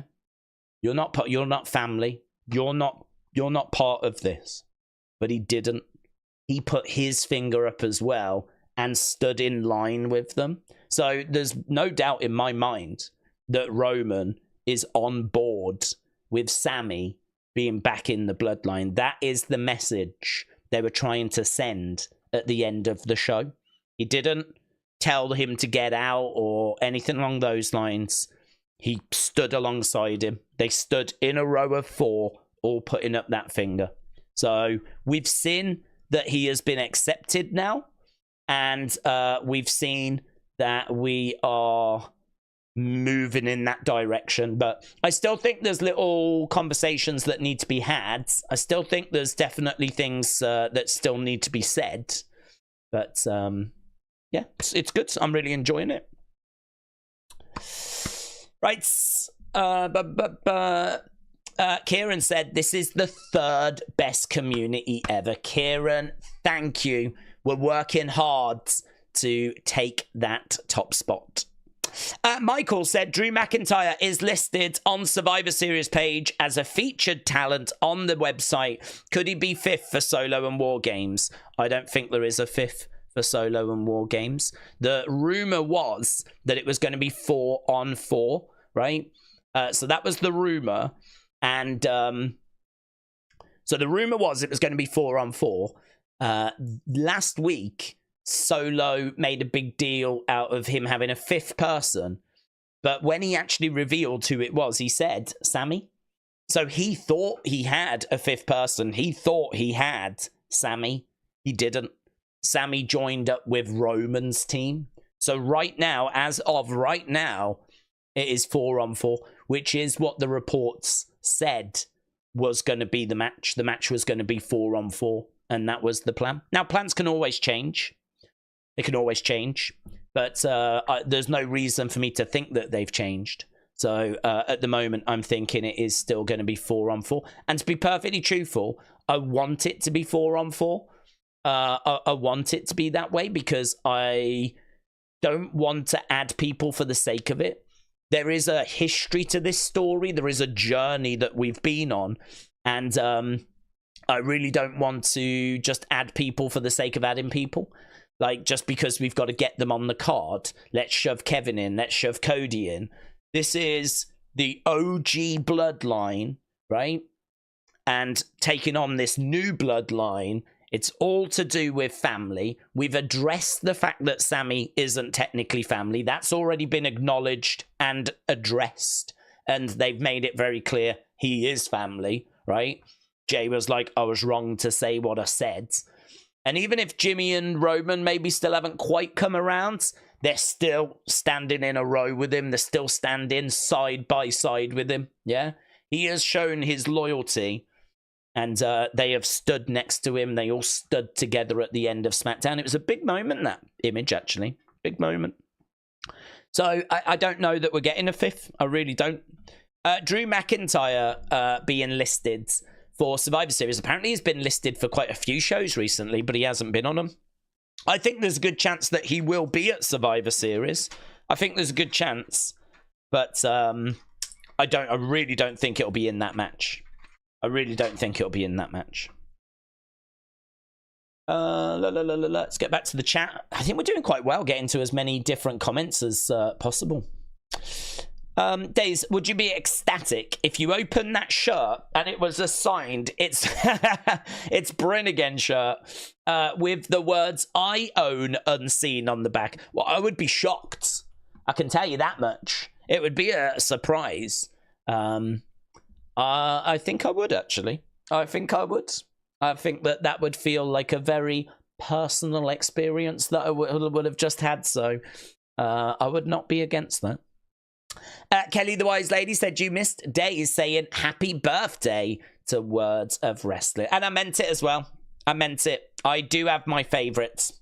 And Metal Mama is not one of them. So I know there's a lot of people saying justice for Metal Mama. I refused to say happy birthday to her, but I said it to Word of Wrestling. But I do love double standards, and that is something you need to learn. Lord Sheogorath said X, Wyatt Sicks, Alexa, me, no, cue the meltdowns. Is that sparked back up again? Why are people saying Alexa now? What's been teased for Alexa? Lord Sheogorath is just not having it, by the way. Just not having it. Anyone that claims Alexa's coming into the Wyatt Sicks, Lord Sheogorath's there to flip in, shoot them down. I've got to tell you, I think she's coming in at some point because of that URL, right? I do think she's coming in at some point. So I would just bear that in mind, but I do appreciate your hard work. Because so far you've been correct. You know, all these little teases. Oh my God, is Alexa the bride? Is Alexa going to be at SummerSlam? Is Alexa going to help Nikki Cross? Blah, blah, blah, blah, blah, blah, blah. Well, we ain't got no Alexa. She ain't been here. So far, Lord Sheogorath is 100% correct. But that URL does make me think that she will be a part of this at some points.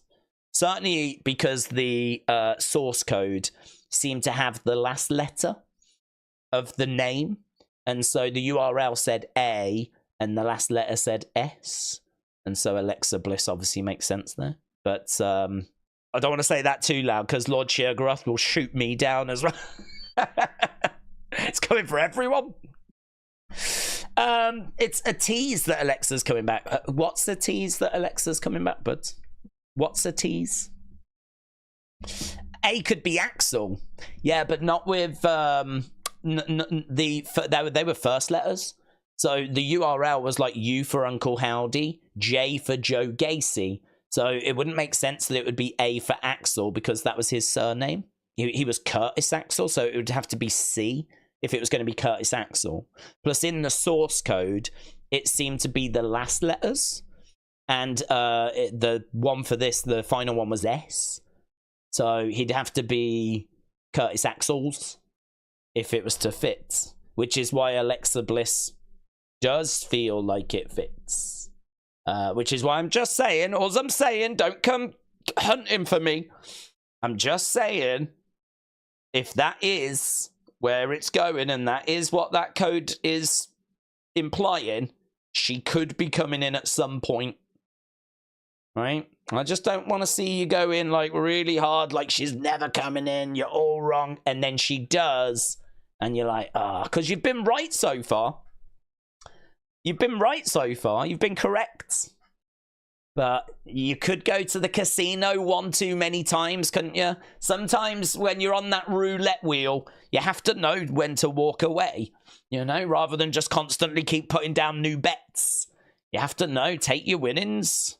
Do you know what I mean? Walk away whilst you're still up. So, that's all I'm saying. Yeah? I am coming for you, said Lord. Said Lord. Shiogura. Well, any complaints, yeah, please send it to metalmama@gmail.com, right? That's my email account. And if you've got anything like really nasty or spiteful or anything just full of hate and bile, that's my complaints department. I'll say it again, metalmama@gmail.com. Yeah. James said, Daze won't be on YouTube by the time Barry can get into the Hall of Fame. He'll be cancelled. Oh, yeah, I'll be done, mate. I'll be done. I'll be done. I'll definitely be cancelled. Yeah. What if Barry is the one that does it? That would be amazing, wouldn't it? That would be amazing. That would be an honor, actually, if I was to be cancelled and it turns out to be by the youngest member of our own community. That would be quite poetic. Daze, it's a swerve. It's going to be AJ Styles that joins Wyatt Sicks. Do you know what? That would fit, though, wouldn't it? That would fit with the URL being A and the source code one being the S. That would actually fit. Imagine if it is AJ Styles. That would be wild. But looking down and hearing Barry talk, says Tony. He's coming for me, Tony. He's coming for me. Daze, I'll handle your complaints. Oh, you'd be so good at that. You would be really good at that, actually. Imagine if James Chadwick was my official complaints department. And anything you sent, you just got this barrage of abuse back. Oh, that would be good. Daze, Tommy and I are going to be in Estonia. We're going to be streaming our basket weaving live. Oh, have a great time. Have a great time. I don't even know what's coming up this week, you know. I haven't had a chance to look yet. I know that we're going to be doing SmackDown on Friday. But we've got Jake Paul against Tyson Fury. We're going to be covering that. So as soon as SmackDown ends, we will be going over to that fight. So that's Friday. And then Saturday, I really don't know. It's got to be UFC. We haven't had a pay-per-view in is it 309 this weekend? The 7th? Yes, it is. Oh my God. Jesus. I didn't even realize it's flipping John Jones against Stipe Miocic. Oh my God. Oh my God. That's flipping monstrous. Oh, well, that's just sunk my week in it. So my week now is going to be flipping getting ready for a Jake Paul stream and John Jones against Stipe Miocic for the heavyweight championship in UFC. It's going to be one of the biggest shows of the year. Wow. Okay. There we go. That is that's my week's not done. So if I'm not around, that's what I'm doing. What time does it start on Saturday? It starts 11 UK time. We'll start before that. That's a big stream, man. That's a really big stream. That is a really big stream. To the point where I probably should have sorted this out, but I haven't. It's still showing the old stuff. So That's all right. I need to update that anyway with the new Raw thumbnail and everything. Wrestling Daze said, Daze, who would win a dream match between the Rizzler and Hasbulla? Hasbulla's been cancelled, hasn't he? Hasn't he been cancelled because of how he treated his cat? So, I don't know. We'll have to... I would be siding with the Rizzler. That's who I would be siding with. But Hasbulla can fight, in all fairness. He can throw hands. I've seen a few videos of him training with UFC fighters, so I think he's quite handy. It seems like Finn isn't happy with his crew, said Dean. Do you think he walks away from the Judgment Day, or will he destroy it from within and redeem himself by helping Rhea? I don't know where that leads, because I think he is upset with the rest of the group, and I think he's going to get frustrated. I could see him walking away from it. I don't know that he's going to necessarily turn on Judgment Day, because I think the future for Finn is as a heel. I don't think his future is so much as a face, because we don't really need more faces. We've got loads of faces, but we could do with some heels. So I kind of think that his future as a heel makes sense. So I just think that he is going to get frustrated, and there'll come a time where Judgment Day need his help, and he just walks away. That would keep them heel, and it would keep him heel. They don't turn face in that process, and he doesn't really turn face either. He could turn face in that process, but I think if you make it clear, he hasn't. He just hates what the Judgment Day has now become. He should never have let Liv in, and then goes off to feud with other faces. That's fine. So something along those lines. I think something along those lines. Lord Sheargruff just tweeting me this. I asked John Cena if Alexa was joining the Six. I hate to be the bearer of bad news. That will not happen. I tried to help, didn't I? I tried to help. I said you was winning. I said you've got a little collection of dubs. As you go into your bag and have a little look, all you can see are little dubs. I do fear there is an L on the horizon. It's going to come and slap you in the face when she does finally arrive. But I do also respect the fact that you are willing to go down with that ship, and like if it does go that way where she comes in, it's kind of like a gamble, isn't it, really? If she does come in and she's not part of the Wyatt Six, that's a huge dub, innit? Because Lord Sheargruff has said that all along. She is not going to be a part of this group. So if she does come in and she isn't, monster dub, nuclear dub. But I'm just looking at that URL and her history with Bray and some of the rumors that we've heard. And I'm thinking when she does come in, she might not be in the group, but I think she will have that connection with the group. So I'm just worried. I'm just worried for you, that's all. Daze Jones Miocic is box office as is it really? You got to pay for it. Is it? Well, I mean, that shows how big it is. When do we have to pay for UFC here in the UK for a show that starts at 3 in the morning? That shows how big this thing's going to be. It's going to be absolutely huge. Autumn said, do we think that Raw will show a women's IC championship tonight? Well, I did until I found out that actually the United States is going to be represented on Raw and SmackDown. Then now I don't. So, you know, it seemed to be a no-brainer that we were going to do that. But as I said, as soon as I found out that Michael Cole on commentary had mentioned that actually the United States is defended on Raw and SmackDown, just like the women's tag titles, at that point I was like, wow, okay. No then. I think we will get one at some point, but I just don't know that it's going to be like now. Because why would you have that belt defended on both brands if you had a second belt? If you had the IC title coming in, why would you need to have the US title defended on Raw and SmackDown. So that was a bit of information which I did not catch at the time. Which is absolutely fine. Sometimes these things do get past me, but that does change things a little bit, doesn't it? So, interesting.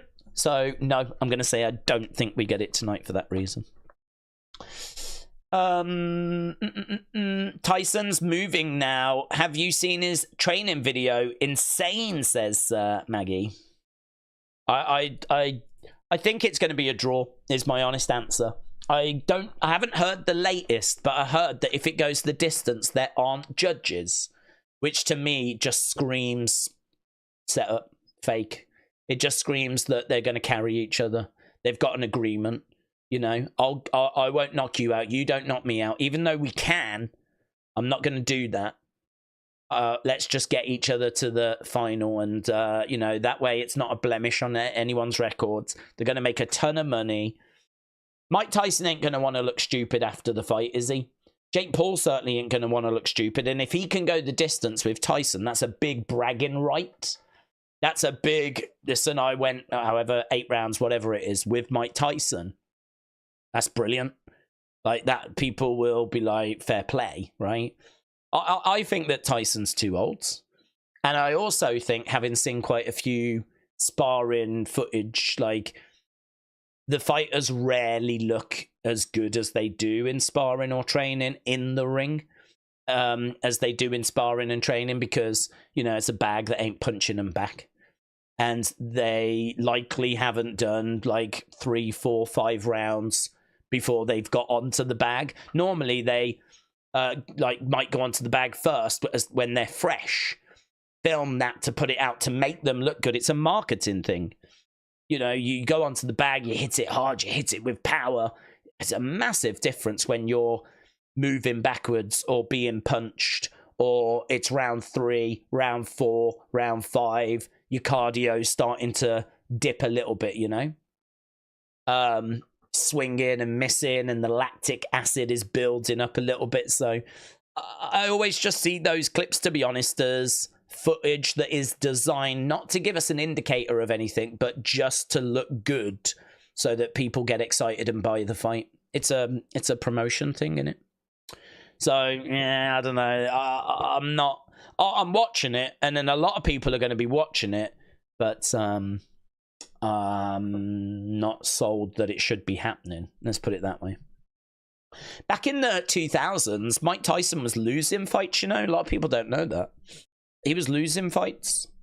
If we go back to his records, we'll just jump on this for a second, and then we'll go back to wrestling. But whilst we're on the topic, if we go down to his records, so Mike Tyson lost to Lennox Lewis in 2002. Absolutely no shame in that, right? Then in 2003, he won against Clifford Etienne, right? Clifford Etienne. Not like a massive name, but he got the win.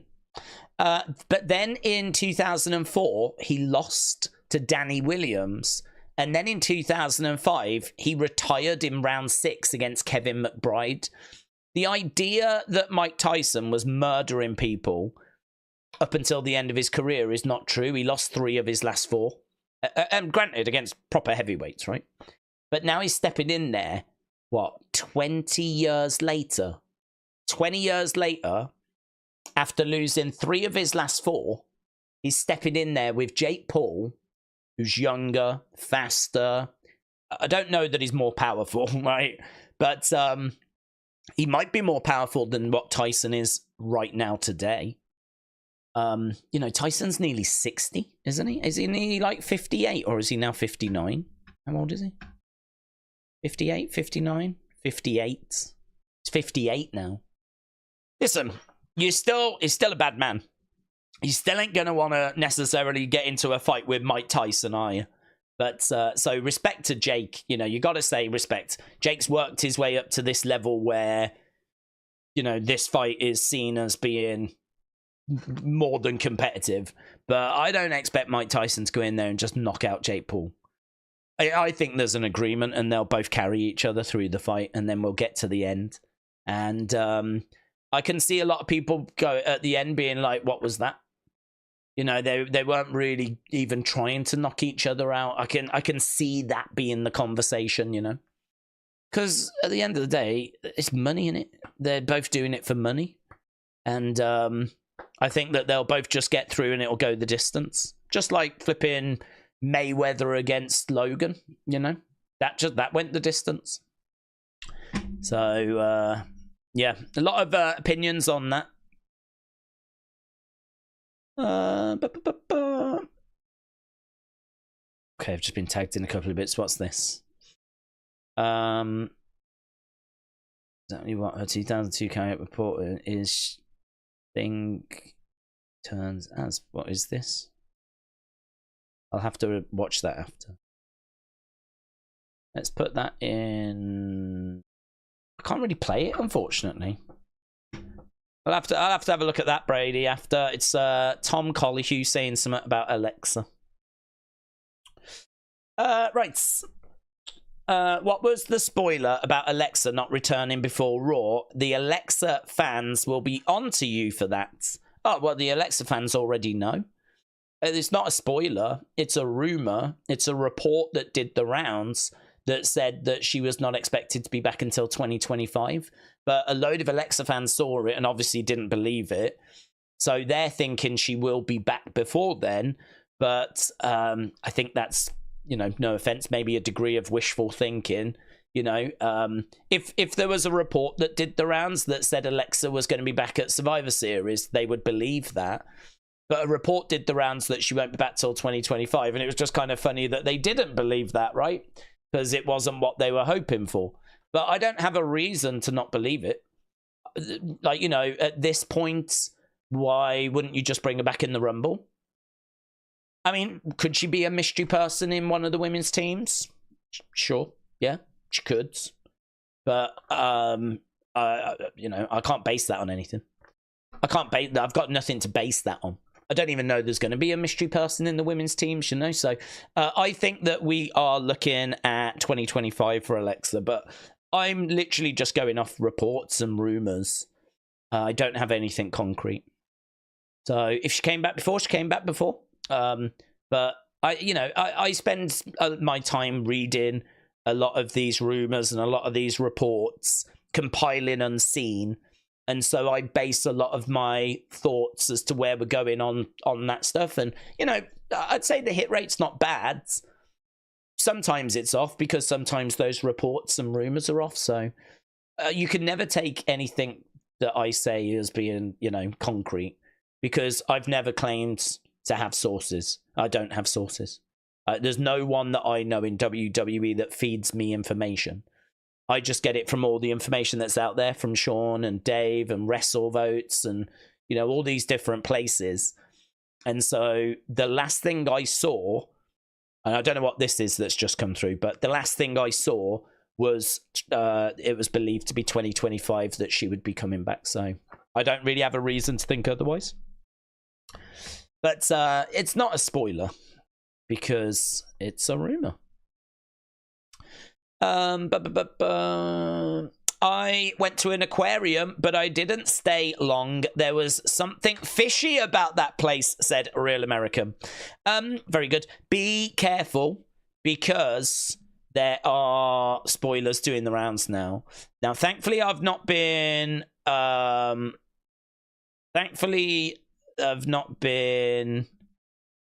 tagged in anything. Thankfully, some of these big news sites are saying, if you want to know what happens on this week's show, click here. So, I don't know, right? I haven't clicked on them. But they are doing the rounds now. Because this week's show's being taped now. What we're about to watch in 4 minutes happened an hour ago, right? I'm staying off Twitter until these tape shows are done. Did you see the report that said Blair Davenport is expected to have a push on SmackDown when it goes 3 hours? Well, that'll be good. I mean, she got called up, and I hate people getting called up and then they don't have plans for them. I really don't understand why we do that.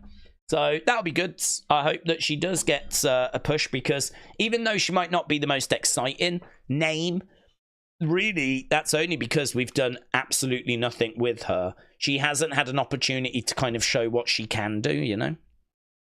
But so, yeah, the fact that, like, Kiana James got called up, we didn't have anything for her. Dijak got called up, we didn't have anything for him. Blair Davenport got called up. She's just been used very sparingly. That is a frustration. I really don't get why you call them up if you just have not got anything planned, you know? So, good. I hope she does get used. Daze, you're right. I got a mosh when they went through and threw up the ones. I automatically threw up mine as well, says Maggie. Daze, I don't really care when Alexa returns. Just let her be a mom, said Johnny. Megan Fox has announced that she is pregnant with Machine Gun Kelly. Oh, I thought he was with the Kardashians. Is he not with one of the Kardashians? I don't know. What is your favourite Christmas movie, said Elizabeth. Hello, Elizabeth. Hope you are well. Favourite Christmas movie? Well, it used to be Passionately Elf. I thought it was hilarious. And then we actually did a watch-along of it a few years ago. I think, was it on the main channel or for the members? I can't remember. But we did a watch-along for it. And I've come to realise that the bits I like are the bits when he first goes to the city. And then I feel like the film sort of changes and it's not as funny after that. But I think it's a great film. I still think it's a great film. But I think that my excitement for it kind of blew it a bit out of proportion. And when I watched it during that watch-along, I don't know, it didn't kind of hit me the same way anymore. So I might have outgrown it. So I did like Elf. I really liked Elf. And I still have a soft spot for Elf. But if I had to pick a movie, I don't know that it would be that one anymore. I don't think you can go wrong with the Santa Claus, Tim Allen. I think those Santa Claus films are brilliant. Really, really like those. People are obviously going to say Home Alone, and of course it's brilliant, but it's just been played too much, hasn't it? I think we've all seen it too many times, but that is a great Christmas film. Of course it is. Some people might say Die Hard, of course, and that's always debated. Some people might say Christmas Story, but I've only seen bits of that. I've never actually sat down and watched all of it. Trying to think what other Christmas films. Muppets Christmas Carol never massively grabbed me, if I'm going to be honest. It's a Wonderful Life I've never watched. It's always up there, but it's I think you got to be a boomer. I mean, you got to be like a serious boomer. Do you know what I mean? You got to be like next level boomer to watch. It's black and white. Do you know what I mean? I haven't even got colour. It's got to lose marks for that. I think they did a colour version, but it's going to be like washed out colour in it, not proper colour. So, nah, that's rubbish. National Lampoons would probably be up there. That'd be up there. So, yeah, I don't know. I don't know that I've got a satisfying answer anymore. It used to be Elf, but I think that watch-along just sort of ruined it a bit for me. It just showed me that it wasn't quite as good as I remembered. So if gun to my head, I would say the Santa Claus Tim Allen. Tim Allen's great. I love Tim Allen. I don't know if he's been cancelled. All these people are getting cancelled, but Tim Allen's great, isn't he? Proctor Dill said, I saw Julia and Hasbula throwing tea in the sea during the Boston Tea Party. Are you mad? No, I said the Boston Tea Party doesn't bother me. We've had this conversation, Proctor Dill. I'm pretty chill about it. Pretty chill, mate. Okay, we are seeing people enter inside the arena. There is Jade and Bianca. They're going to be taking on Liv and Raquel. There is Judgment Day.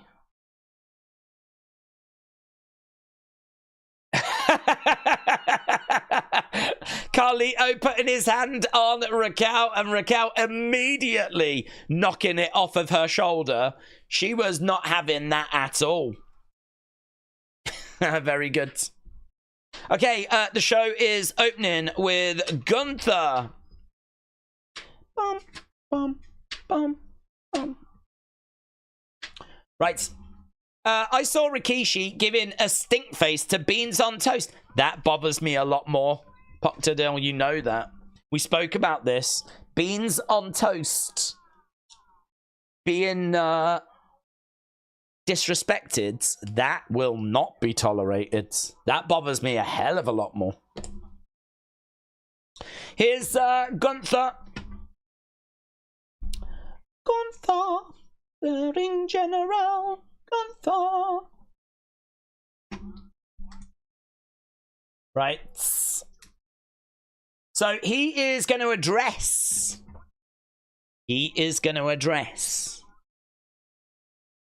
Damian Priest. Let's get back to the chat. Where are you, friends? There you are. What about Beans on Toast? We all agreed it was the greatest. That's what we agreed. Are the Wyatt Sicks going to show? Not expecting them, but I wouldn't rule it out either.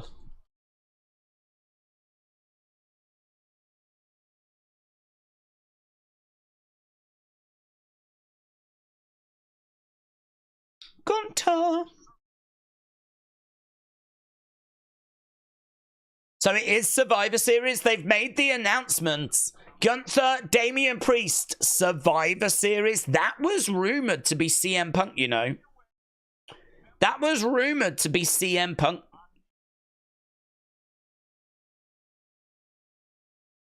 Okay, so Gunther in the ring. Let's see what this boomer's got to say. WWE, Bray Wyatt attacked The Miz, says Yelitza. Yelitza, shout out to you, buds. Hope you're well. Hopefully we do get some Wyatt Sicks goodness tonight. Boos for Gunther. He's just standing... Oh, hello.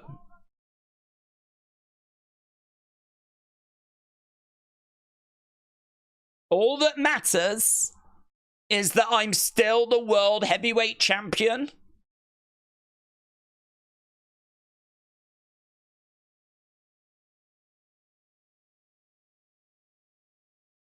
I don't live in the past. I look and see what's in front of me.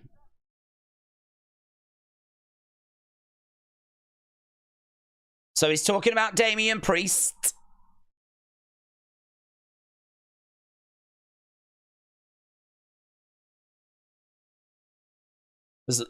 All right, here's Damian. There's a lot of things I've got to say about Damian Priest, but as soon as he started talking, here comes Damian Priest. Are they baked beans? They are. I love beans on toast. I had it the other night for tea. It is fast and filling, says Maggie. You've gone up in my estimation, Maggie. Did you hear about the WWE UK shows at 6 PM on Netflix? America is in morning, says Matthew. Yeah, I'm pleased it's live, because the alternative for America would be you have it taped and then the whole spoiler situation. I get that people will be at school and at work. There's not much you can do about that, is there? There's just not much you can do. If you're going to do shows in Europe, this is the problem. But if our American friends can just stay off social media till they get back home, we should be able to avoid spoilers.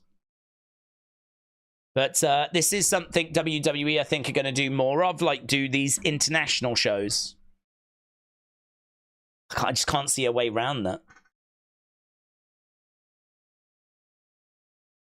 He called himself street trash, which is a weird thing to say, considering those are the shirts that the Judgment Day wear.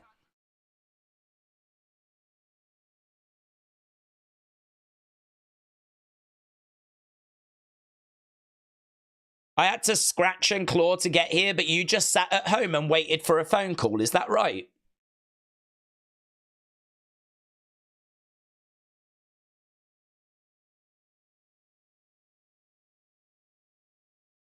Damian's really fired up here, isn't he? Like, he's really come out with some energy.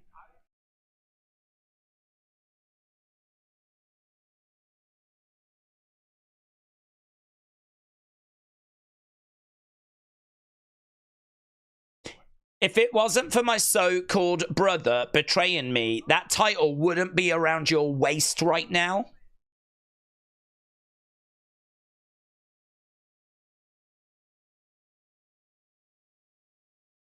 This vibe of yours started to fade.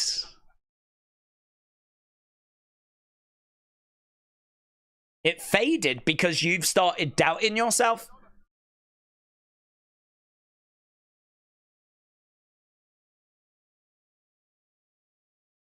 You got pinned by Cody Rhodes in Saudi.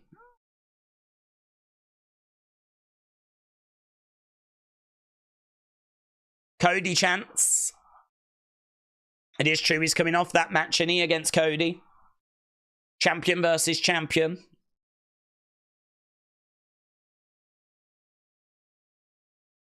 You're full of doubt, says Damian. Damian's really going off on Gunther here. Gunther needs to come back with something. You know that you can't beat me. I wonder if he has got some doubt.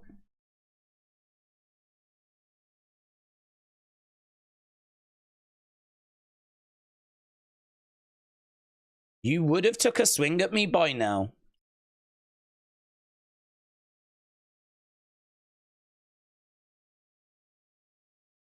Put my TV on mute because Gunther does not know how to wrestle. He doesn't know how to do a promo. He's horrible.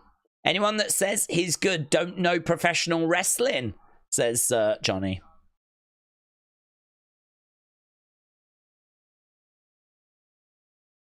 I would drop your ass right here if you took a swing for me.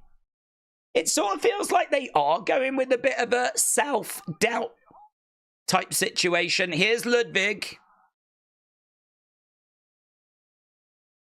Ludwig's coming down. Crowd are on board, you know, with this story. They're reacting.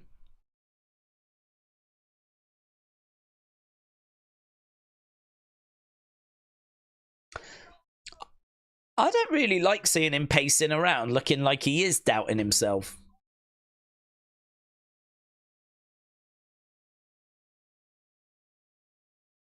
This man right there has beaten you once before.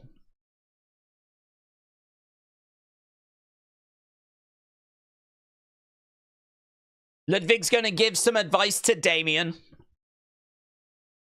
Are we going to get Damian Ludwig tonight?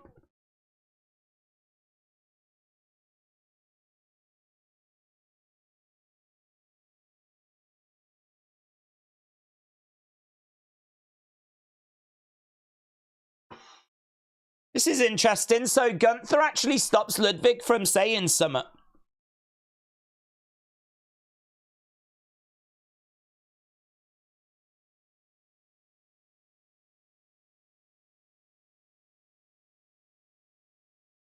Why are they calling him street trash? Why are they calling him street trash when that's the name that the Judgment Day kind of wear with pride? Clothesline, Damian clotheslines Ludwig. So a little more tension being teased between Ludwig and Gunther. We saw a bit of tension after they both lost in Saudi Arabia. Now we've seen a little bit more tension here. Gunther kind of stopping Ludwig from talking. Ludwig then going, no, I want to tell him exactly how I feel. An interesting open.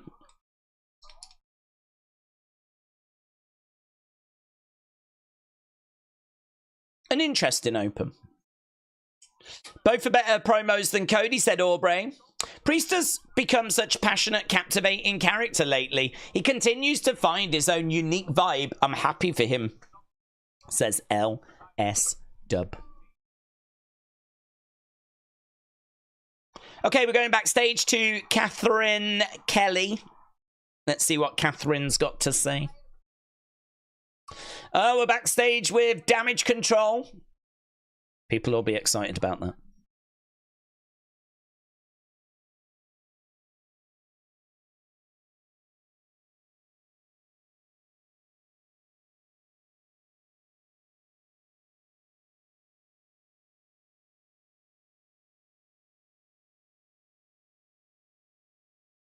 I am ready for Liv. Yeah, she won that Battle Royal, didn't she?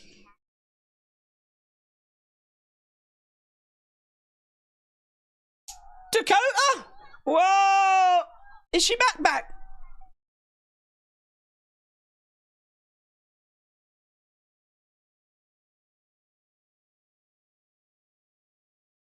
They took 3 months off my career. Is she back?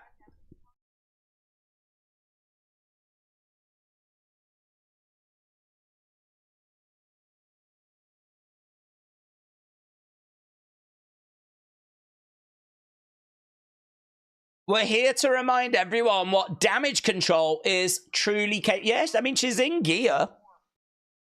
I wonder if she's, like, cleared. Well, there we go. Dakota back with Io and Kyrie.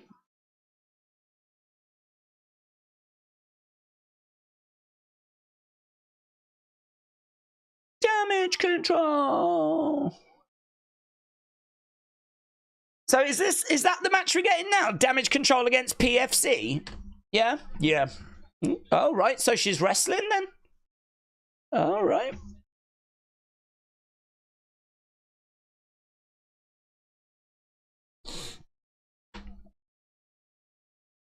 Right.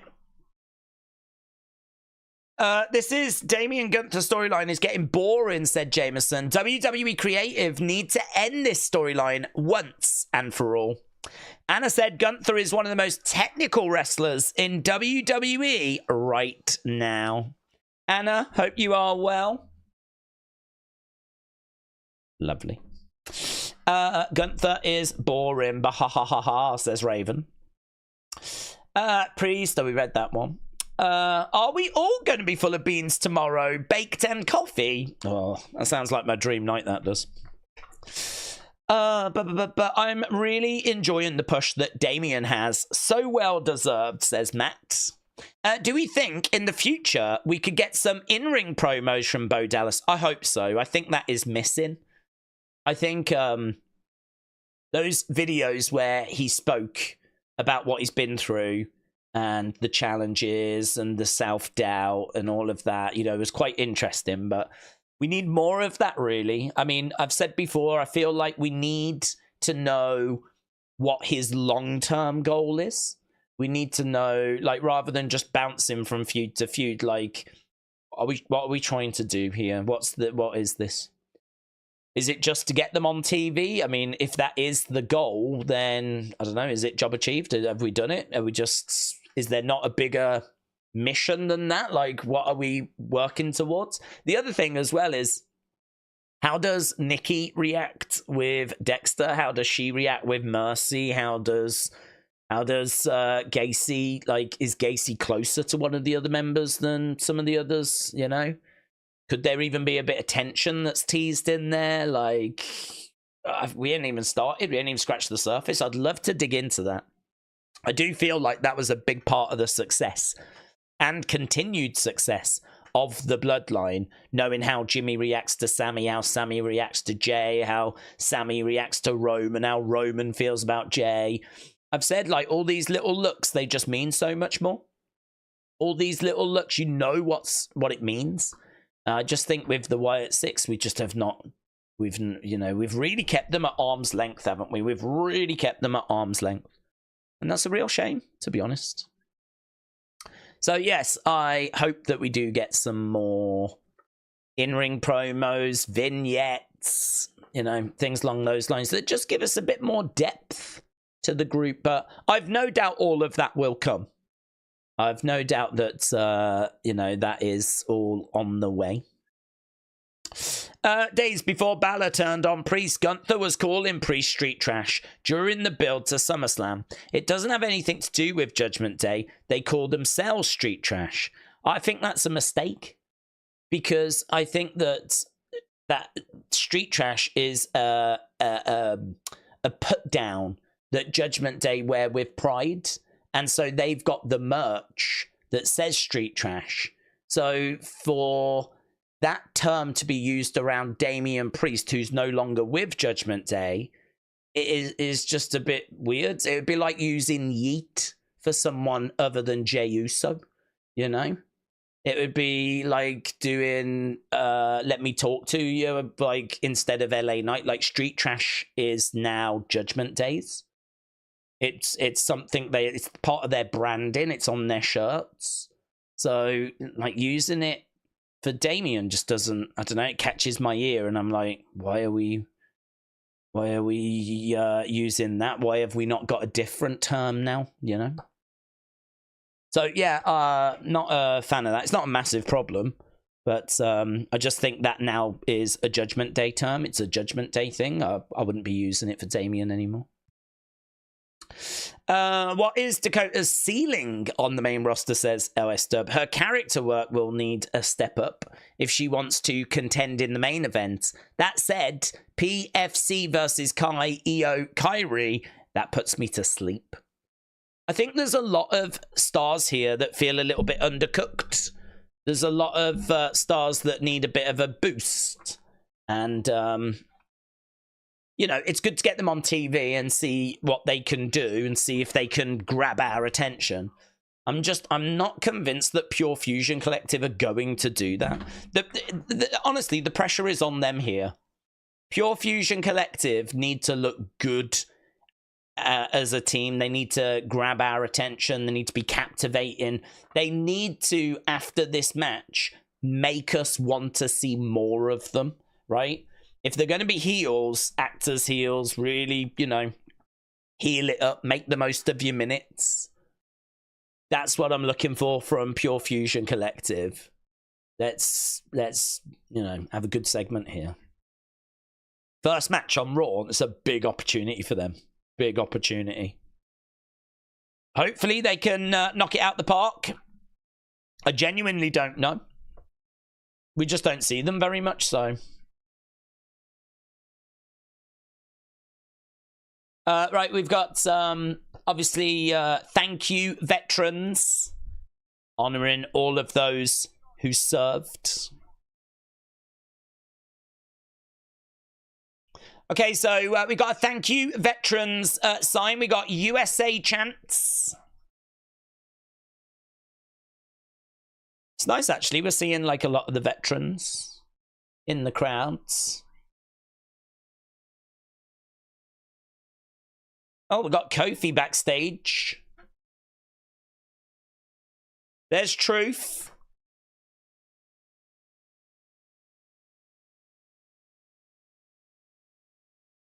Never got a chance to say thank you.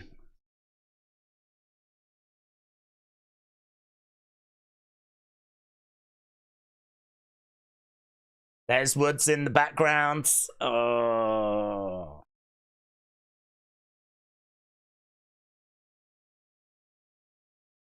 Here's Pete Dunne.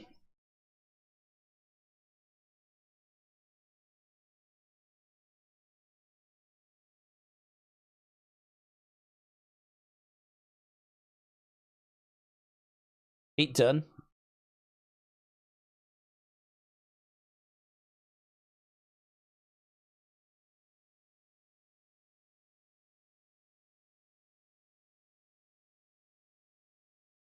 Okay, so we got Pete Dunne, we got Kofi Kingston.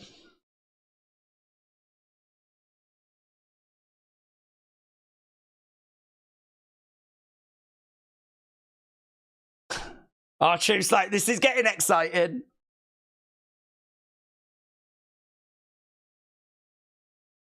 So yeah, he's getting really confused as to whether he should be calling him Pete Dunne or Butch. Okay. Well, there was a bit achieved in that segment, wasn't there, in all fairness? Because in that segment, we've managed to like get across the fact that we've still got the issues with Xavier. Pete Dunne obviously upset with R-Truth. Kofi's getting involved in something he shouldn't be getting involved in. It's led to a match as well. So there was a few bits that came out of that.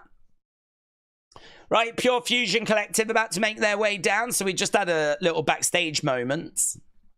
Jameson said, stop eating cake off stream whilst you're on a diet, or eat beans on toasts that are blended. Jameson, shout out to you. Maggie said, I would frame Roman himself if I could. There'd be no escaping Maggie, says Maggie. Right, here comes Pure Fusion Collective.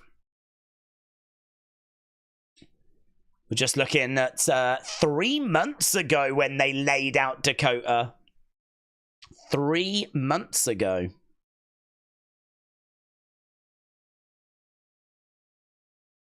So Dakota was beaten up by Pure Fusion Collective. She is back now. Io just putting her hand on the shoulder there of Dakota as that footage was being shown again.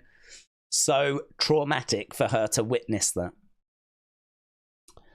So there we go. We've got them, all 6 women in the ring.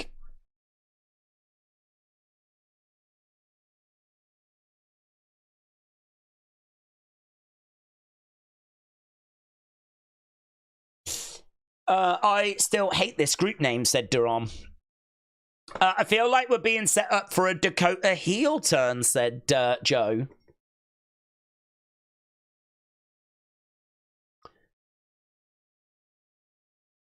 Okay, here we go. We've got Io and Zoe starting things off. What we're looking for, or what I'm looking for in this, is for Pure Fusion Collective to really take this opportunity.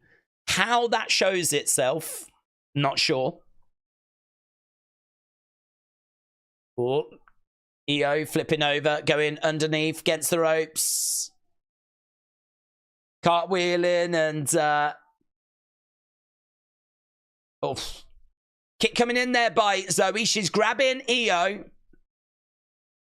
Io landing on her feet as Zoe went for a German.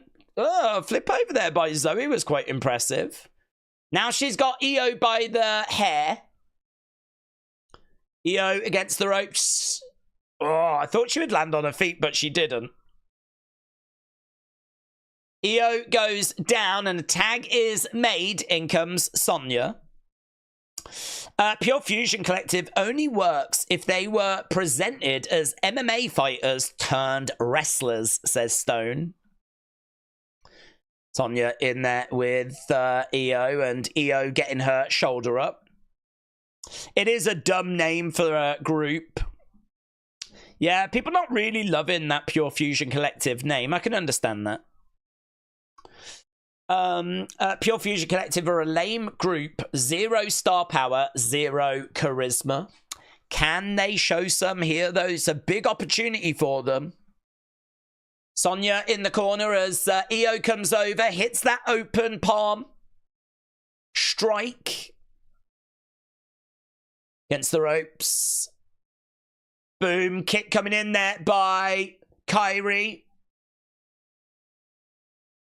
Kairi, drop kicks coming in by Kairi and Io. Okay, so in comes Zoe. Zoe against the ropes. Kairi, head scissor takeover. Zoe goes over. We've still got Sonya in the corner. Zoe goes over into the corner in front of Sonya. They both go down to the outsides. Forearm strike there by Kairi. Crowd is still on board, like applauding and getting involved. To the outside goes Sonya. Back in the ring goes Sonya. Back in the ring goes Kairi, but Shayna gets involved. Looking for a clothesline. Down goes Kairi.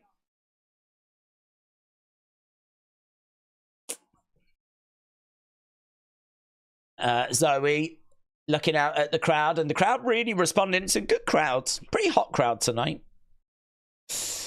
Someone is called up to start a feud with PFC, says Richards. You should do more action figure matches, said AF6. I think those days are gone, buds. I think those days are in the past.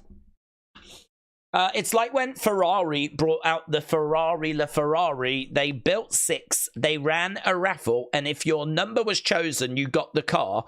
It cost 12.5 million quid.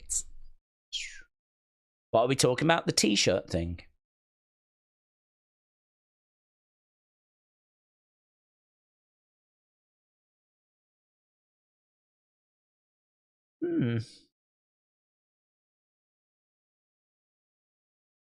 Right, Baron Corbin unexpectedly released. How do you feel about it? That was ages ago. That was like last week or 2 weeks ago, wasn't it? Yeah, it was a surprise. What do you eat during the day? I'm like 12 hours out, but so when it's like now, it's 1:30 in the morning. This is basically 1:30 in the afternoon for me. So when I wake up, I tend to have dinner, which acts as my breakfast, and that's all I have. And then, you know, I might get a chance to have something after the stream, but not immediately, because I got to do Unseen. I got to do the opinions video. I like to put up a couple of reaction clips. So, you know, there's a couple of things that I put up. So I just tend to have like a little like snack of some kind. So I probably don't eat like as much. I don't have 3 meals a day. I probably don't eat as much as I should, but that's probably quite good, because if I did, I would not be the size I am. I'd be flipping huge. I do not do anywhere near enough exercise.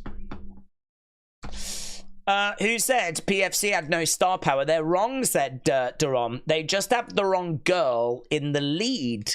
Shayna deserves to be the women's champion. They need to present her like they did in NXT and Elimination Chamber.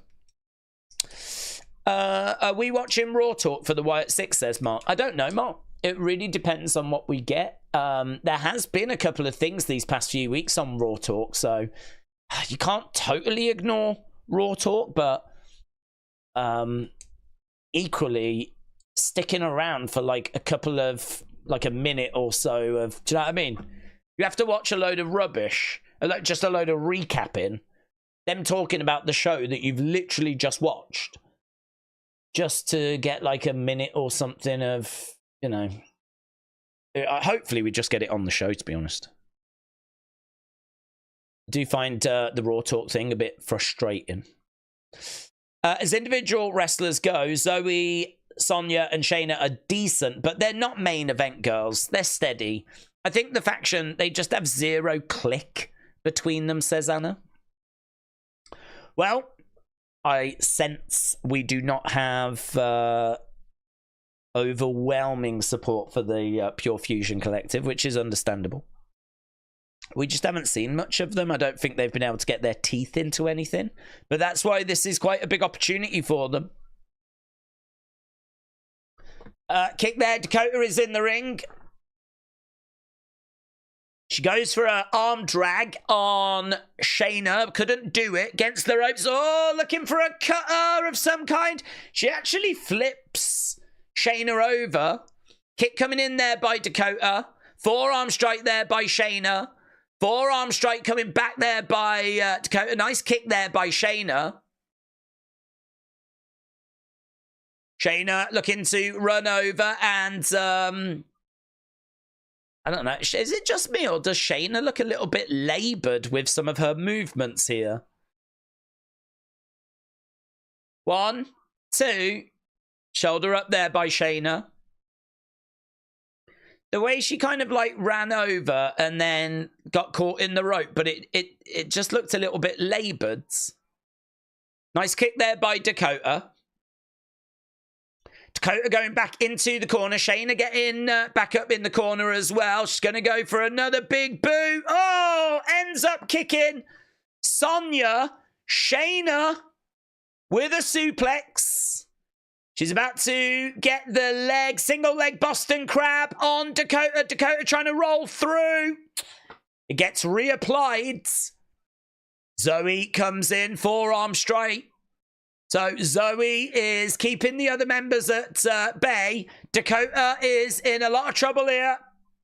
Is she going to tap? How long is she going to hold on for? Io makes the save. Knee coming in there by Sonya. Kyrie up top. Big shot there by Kyrie.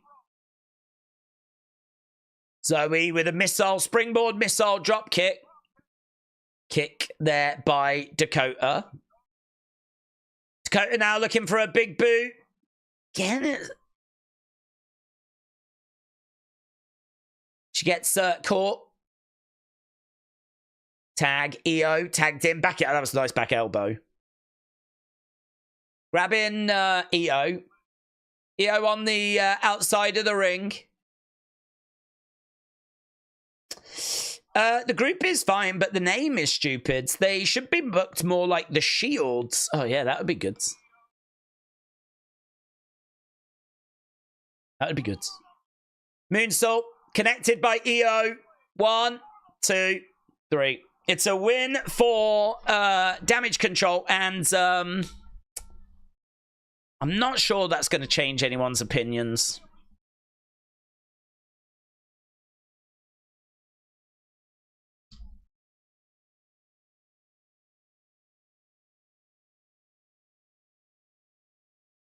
I don't know why, but like it's hard to explain, but you want to see them just going at each other. There's too many times where there's that little pause where they're like trying to go, you know what I mean? Like Dakota did it as well when she was about to deliver that kick in the corner. She like sort of a little pause and a little like, oh, and then it's all a little bit labored's the best words I can use.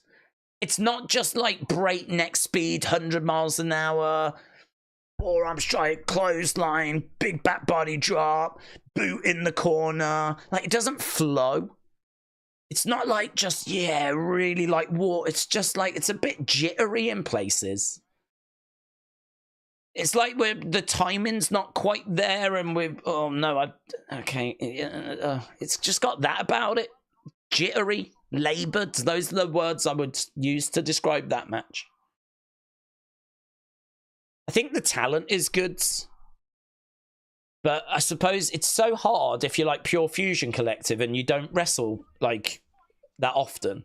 You don't get a chance to have a match all that often. And then all of a sudden you've got to have the opening match, you know? I could understand them being a little bit of ring rust that's in there, a little bit of timing issues or whatever, you know? It wasn't terrible. Don't get me wrong, I'm not saying it's terrible, but I'm just explaining why, you know, that ain't like a banging match in my eyes. So we're just seeing what went down on SmackDown.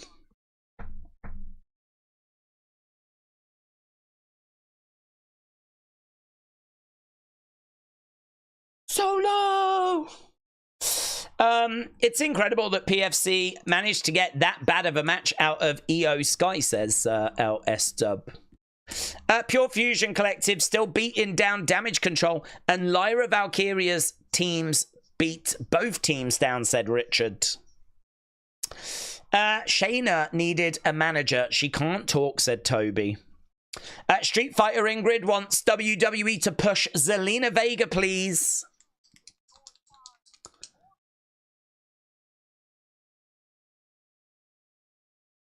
So, obviously, we're building towards War Games. Okay. Sammy coming out. Daze, if Wyatt Sicks against old Bloodline at War Games, who would win? I think that's really difficult because it really depends on the story, doesn't it? It depends on the build. It depends on the context. So it's not really as straightforward or as simple as like, oh, it'd be this team, it'd be that team. I mean, it would be hard to see them wanting to give the Wyatt Sicks a loss. But then would you bring the Bloodline back together to have them lose? Yeah, I think OG Bloodline beat the new Bloodline at Survivor Series. There we go. There's the image of them all together. Ah, here we go. Jay and Sammy. Here's Jimmy. Come on, come on. It's good to see you, Jimmy.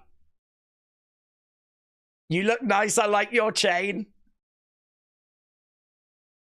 Jimmy was trying to pay a compliment back, but there was literally nothing to compliment Sammy on.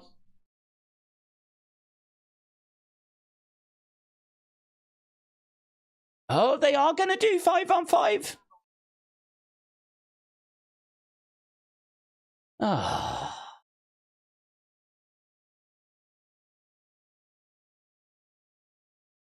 So what, are they going to shove in Cody then?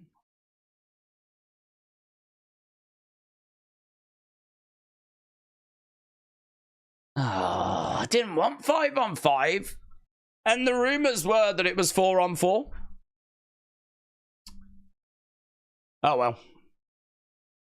Not the end of the world, but not the direction I would have took it. Because anyone that gets added is not part of OG Bloodline. Who are you going to get? Cody.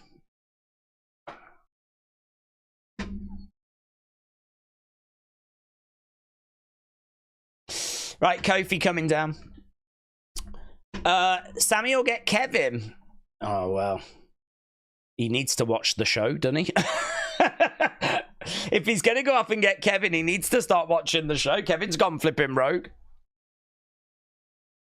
Kofi Kingston versus Pete Dunne.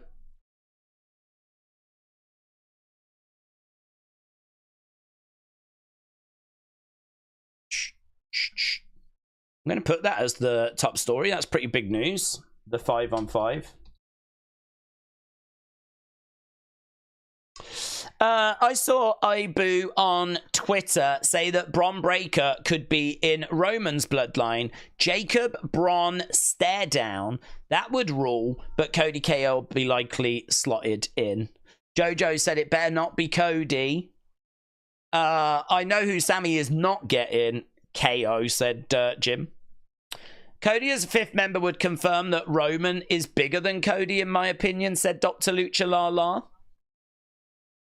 Matt says, probably was booked 4-on-4, but then they wanted to make Uncle Dave look Richards.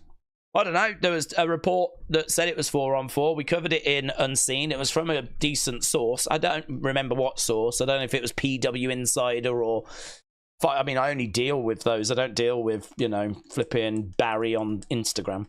So, I mean, it's going to have come from a PW Insider, a Wrestle Votes, maybe a Meltzer, maybe a Sean Ross Sam. I genuinely don't know. Maybe it was that. Maybe it's changed. No idea. But,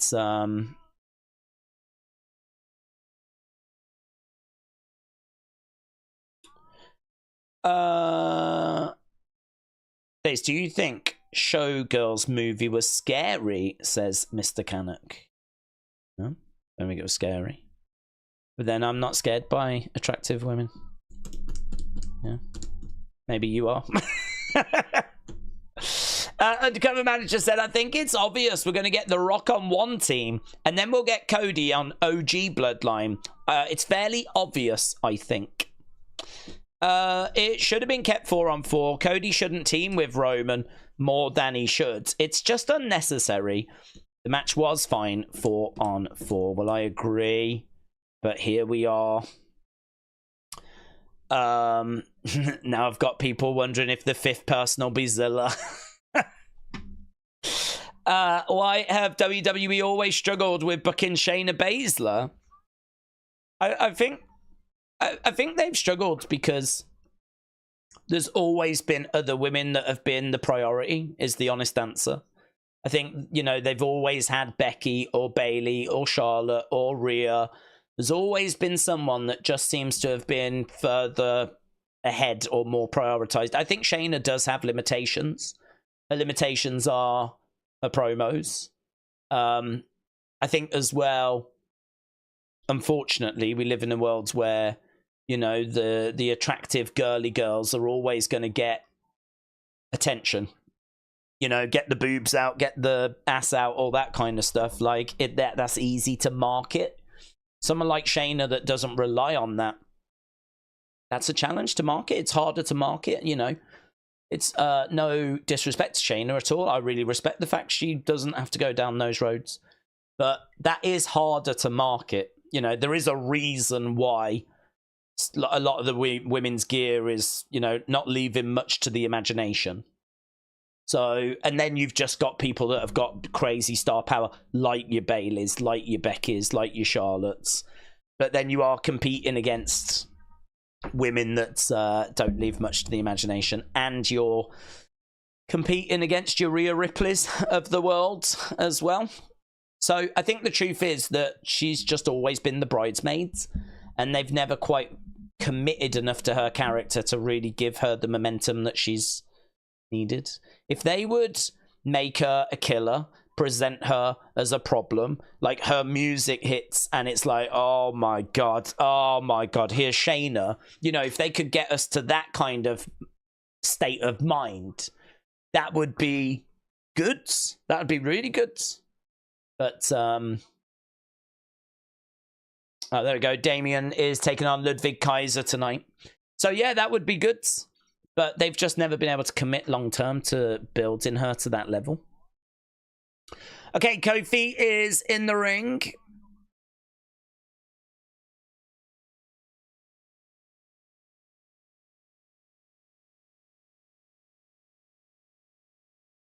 Is this new Pete Dunne music? This sounds like it's new Pete Dunne music to me.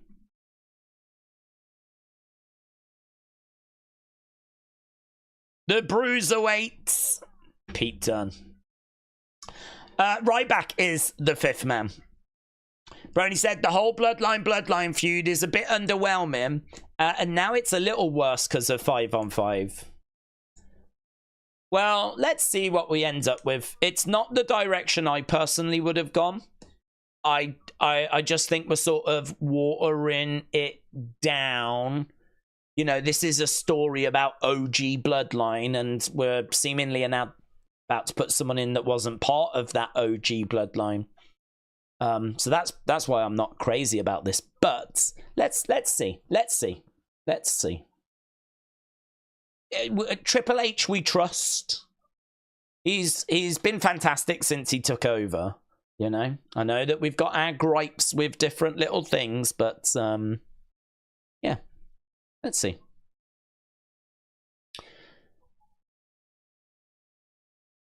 Okay, so we have got Pete in there with Kofi. Let's end this poll, shall we? I don't feel like we need this poll anymore. Wobbly Walrus is going to be the fifth man. Oh my god. That would be brilliant if it was, because then that would fix the problem, wouldn't it? The only little gripe is that someone's going to come in that wasn't part of OG Bloodline. But if it is going to be Paul Heyman, a.k.a. Wobbly Walrus, let's go. Okay, Pete Dunne in control with Kofi. Stephanie has tweeted out a comment to do with veterans. So I'm just going to chuck that into unseen. Okay, chop there by Kofi. Back in the corner goes Pete Dunne. He goes over the other side, up over the top, lands on his feet. Kofi goes up, missile drop kick. Pete Dunne goes down. Pete Dunne goes to the outside. Kofi against the ropes, over the top, comes down on Pete Dunne. There we go. Kofi and Xavier looking all right at the moment.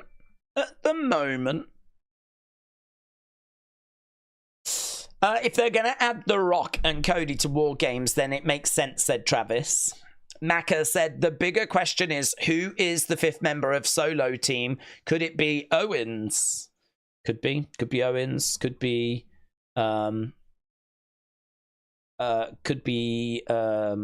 Rock. I mean, I don't think it's The Rock, but it could be The Rock. I mean, Survivor Series is a big show if he's free, you know. But he's not been able to train, I don't think, because he's just been promoting his new film.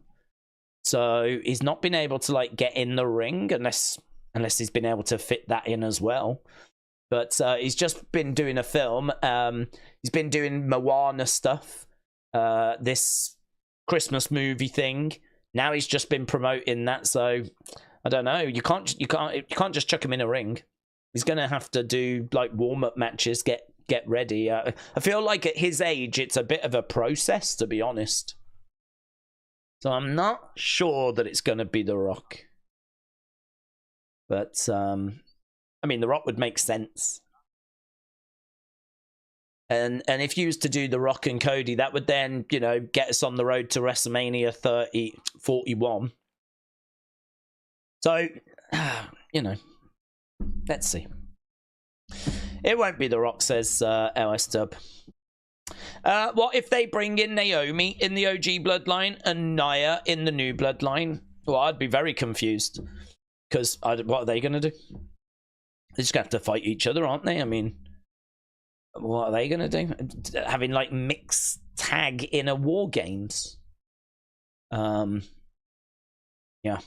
I mean, it would keep it family, but I would still be confused as to what are they going to do. I mean, at one point, one of them will be in the ring and the other one will be in the cage unless we start off with both of them. But then what do you do when the guy comes in? Is the guy going to help beat up one of the women? So I don't think that really works. The fifth person's going to be cocaine, said James. Just bang Rikishi in there. OG Bloodline, done with it. Oh, that would be sick, Anna. That would be sick. If we chucked Rikishi in. Rock could do a Randy Orton and do one move, said Scottish Nightmare. That's true. Just be there, kind of in name only. King Yeti said the fifth man is going to be Little Jimmy. Little Jimmy. Michael said Paul Heyman, it could bring CM Punk as Roman's fifth, says Michael. Interesting thought. He's not in the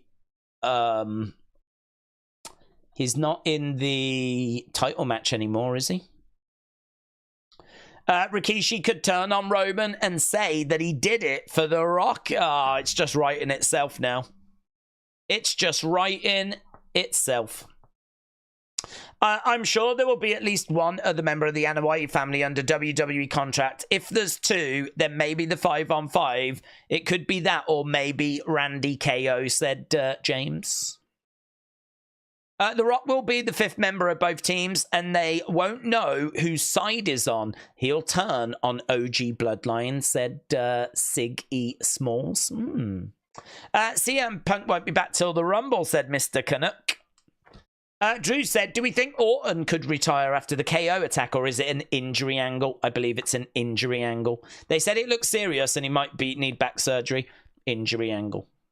Metal Mama said he was on the news today with the Ula Fala, or whatever it's called. But I think it was for his movie Disney thing, says Metal Mama. Calling it now, one of them is definitely Giovanni Vinci, said Dr. Lucha. Do you think so? Imagine that. Imagine we just shoved Giovanni Vinci in that match. Okay, Xavier on the outsides. Kofi is down. Pete Dunne is throwing these forearms. At what point would the ref stop the match? Kofi is down and he's getting smashed in the back of the head with forearms and the ref ain't doing nothing. Double knees there by Kofi.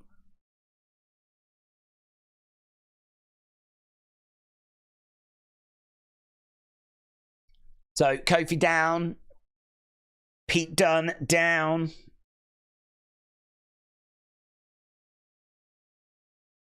Clothesline. Pete Dunne goes down again. Chop. Kick there by Kofi. Against the ropes goes Kofi. Pete Dunne trying to get Kofi down. Kick coming in there by Kofi. Pete Dunne charging over. Kick coming in by Kofi. Kofi climbing up. Pete Dunne wobbling round. Kofi. Oh, splash. Onto the back of Pete Dunne. Shoulder up. Shoulder up. George said, let it be Ricky, the one who almost teamed with Kevin Owens. AB Jobson said, imagine the fifth member is Tamina. Alexa Bliss is about to be named as the new OG Bloodline member. You heard it here first, said Lord. I'm not expecting Punk tonight, says Maggie. Boom. Kick coming in there by Pete.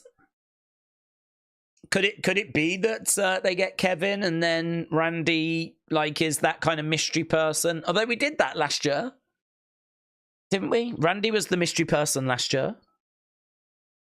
Forearm by Pete Dunne. Ava could be the fifth woman, said Wrestle with Andy. Let's go, Ava. Let's go, Ava.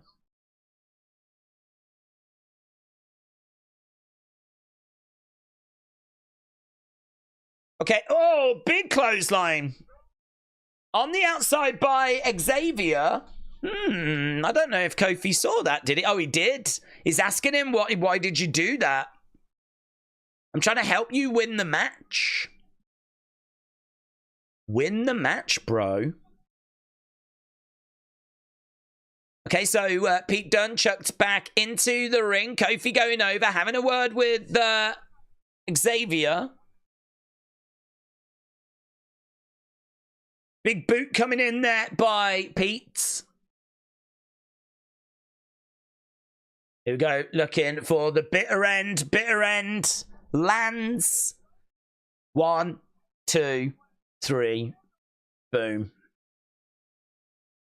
So, miscommunication between Xavier and Kofi has resulted in Kofi losing this match.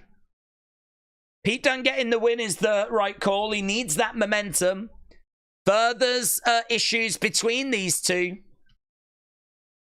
But, yeah, he's lost because of Xavier. I told you. Oh, Kofi pushes Xavier.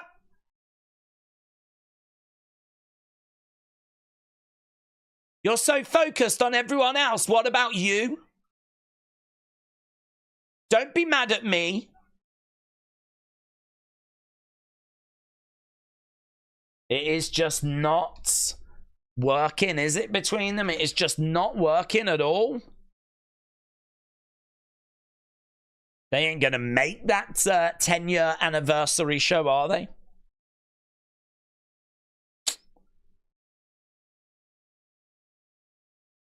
I heard rumors that Ricky is going to win the 2025 Royal Rumble, said Saw Hack Duggan.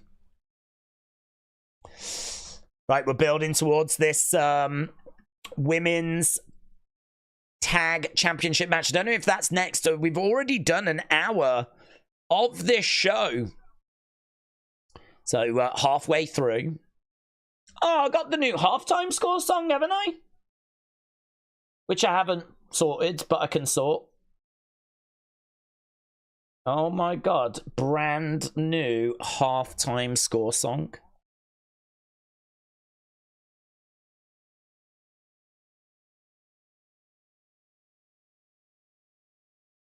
Okay, we're backstage with Judgment Day.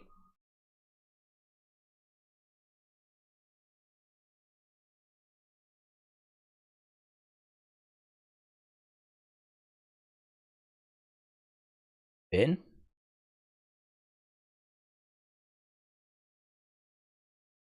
Damian's now just one win away.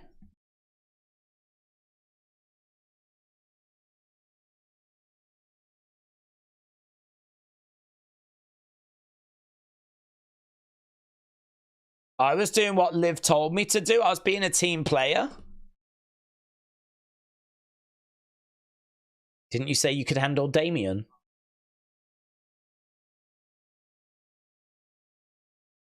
Oh my god, look at this.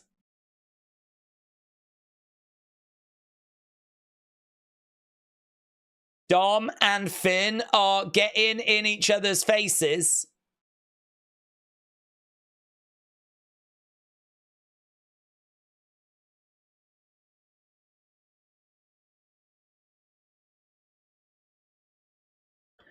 How about next week, Dom and Carlito show the War Raiders?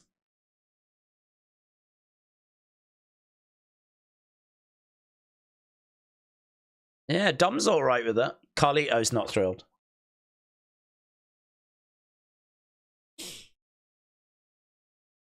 God, everyone's upset with everyone at the moment. Big Bronson Reed, I'm telling you, Finn's going on his own soon. Well, I mean, honestly, you could even tease that he may turn face because he was getting in Dom's face there. And we could go to, I don't think they'd turn Dominic face, so, you know, maybe we get face Balor, but I don't know. I love Finn. Is the most talented guy in that group.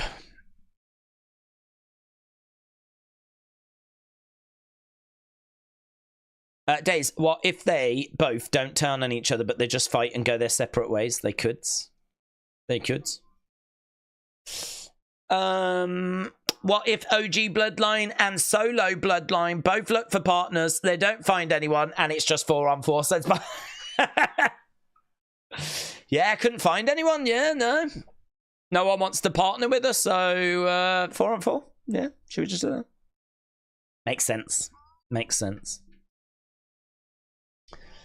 I heard rumors Ricky is going to win the Rumble, said Saw Hack Duggan. Raquel doesn't fit in Judgment Day. Carlito needs to retire. He's no longer cool, said Drew. He's pointless and old, aren't we all? Aren't we all, mate? If you look at pointless and old in the dictionary, you've just got my boomer face looking back at you. Everyone needs couple therapy on Raw. Everyone's upset with everyone. No? Oh my God, there's so much hurt. We need some heal. How dare you, Drew? Carlito is a damn treasure, said Alex. Daze, I heard that Jacob is going to turn on Solo, says Mats. Just theories, but fan theories. James said, I did a little bit of further digging. Hawaii family 5-on-5. Hikuleo is signed. He is Tamatonga and Tongaloa's brother. And Journey Fatu is signed. Is he? Journey Fatu is signed. James, where did you read that? Where did you read that Journey Fatu was signed with WWE? I know about Hikuleo. The rumor is he's going to NXT. But then the rumor was also that this was going to be 4-on-4, so I don't know what to believe anymore. But I ain't heard nothing about Journey being signed to WWE. Ellis Dub said the new version of the Judgment Day needs to be taken down to just Liv, Raquel, and Dom. Finn should become a single star in the twilight of his career. Carlito should retire, and JD should be rethought. Rethought. And the crowd say, Bo select. Daze, it's insane to me that a strong possibility is they're going to have Cody and KO into the Bloodline feud. It doesn't make any sense. They're feuding with each other. Why get involved? They just want to ram it, don't they? They just want to get as many boomers on the card as they can by the looks of it. I don't know why Cody just doesn't defend the championship. He doesn't need to get involved in this. But it's happening. Toronto. Halftime song, we'll do it at the next break. Jay was in the background when Bronson was walking by talking to Ray, says Michael.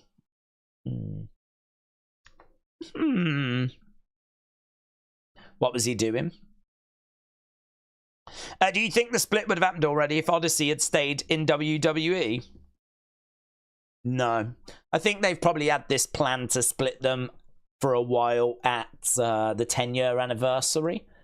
So I think we still would be on that road, but the story would just have involved him. I don't think they would have split them already. I think that 10-year anniversary is something they've had in their sights for a while. Okay, here's Jade and Bianca. There's rumors they don't like each other as well, but for real? I don't know if those rumors are true, of course.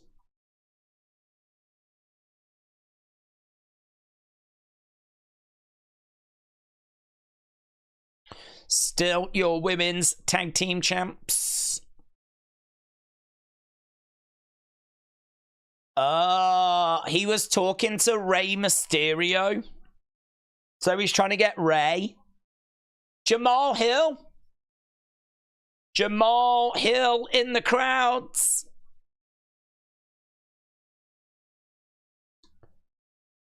He won't get Rey. We'll probably see them talking to quite a few different people. Here's Big Bronson. Big Bronson Reed making his way down as we start our number 2. Big Bronson Reed. Bronzilla, said Lone Star Friend. Melissa said, what are the plans for the greatest web episode? Matter of time before you get Graham Kidd behind the camera for the show. I'm not looking for any guests. I think we could have loads of guests, but I'm not looking for any. I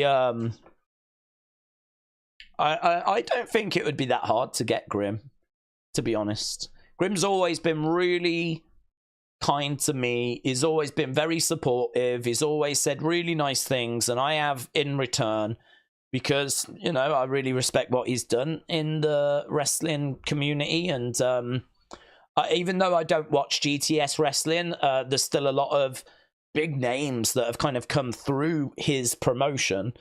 But what he was doing with action figures back in the day, I mean, and his family vlogs and all of that, like, he was one of the forefathers of wrestling on YouTube. So we've always had a really good relationship. And I think Tommy has with him as well. So if we would seriously reached out, I think we could. But the truth is, I'm just not really looking for guests and stuff like that. That's not really why we do it. I like the challenge of trying to make it fun and funny and entertaining, and not really interested in interviews.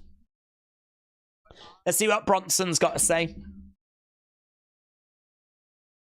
I'm a monster.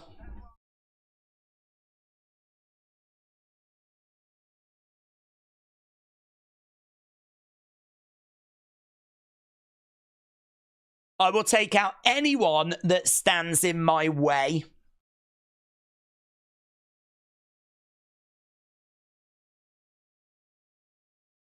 Mr. Visionary. Mr. Revolutionary. Mr. Seth freaking Rollins. If you want your revenge, I'm right here in the ring.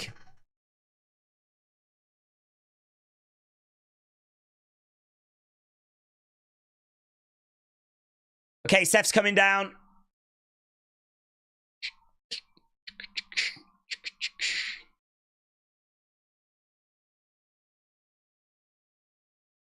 Okay, Seth making his way down. He doesn't wear quite as outlandish attire, does he? He's definitely toned it down, but it's still outlandish. I mean, it's green trousers with a jacket that's white and black. Seth comes running down to the ring. And he throws in some big shots. Against the rope goes Seth. Big Bronson Reed collides into him. Seth on the outside. Big Bronson Reed gets out there as well. He's looking to scoop up Seth, try and drive him into the ring post. Big Bronson Reed goes into the ring post instead.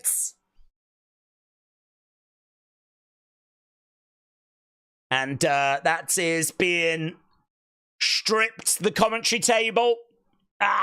Kick there by Big Bronson. Seth is on that commentary table. Big Bronson Reeds. He's going to look to deliver a tsunami. Here we go. Big Bronson Reed looking to climb up. Big spot incoming. Oh, Oh, gets caught. Seth launches himself at Big Bronson Reed. We've got lots of security trying to break them apart. And there we go. Big Bronson Reed is up and he's throwing in these forearm strikes. He's knocking down security. He's getting into the ring. Goes over, throws in some shots. Picks up Seth, drives Seth back to the corner. Big Bronson Reed throwing in these blows. And right now we've got both of these guys being separated. Security doing all right, actually, at keeping them apart. But Seth jumping out the ring, running rounds. He jumps up, then he starts unloading on Big Bronson Reed. Now Bronson Reed dealing with these security guards. Goes against the ropes. Through the ropes. Oh! Suicide dive by Big Bronson Reed. It is like a flipping fridge. Jumping around, isn't it? Through the ropes, comes crashing down onto Seth. Loads of officials have come down. Jamie Noble, I see Adam Pearce. Seth being led away. There's a kid in the crowd's got she's like, whoa. she's trying to take on board what she's just witnessed. Right, here we go. We have got this new halftime score song. I think, was it Matter that sent it through? Let's end this and let's play a new song.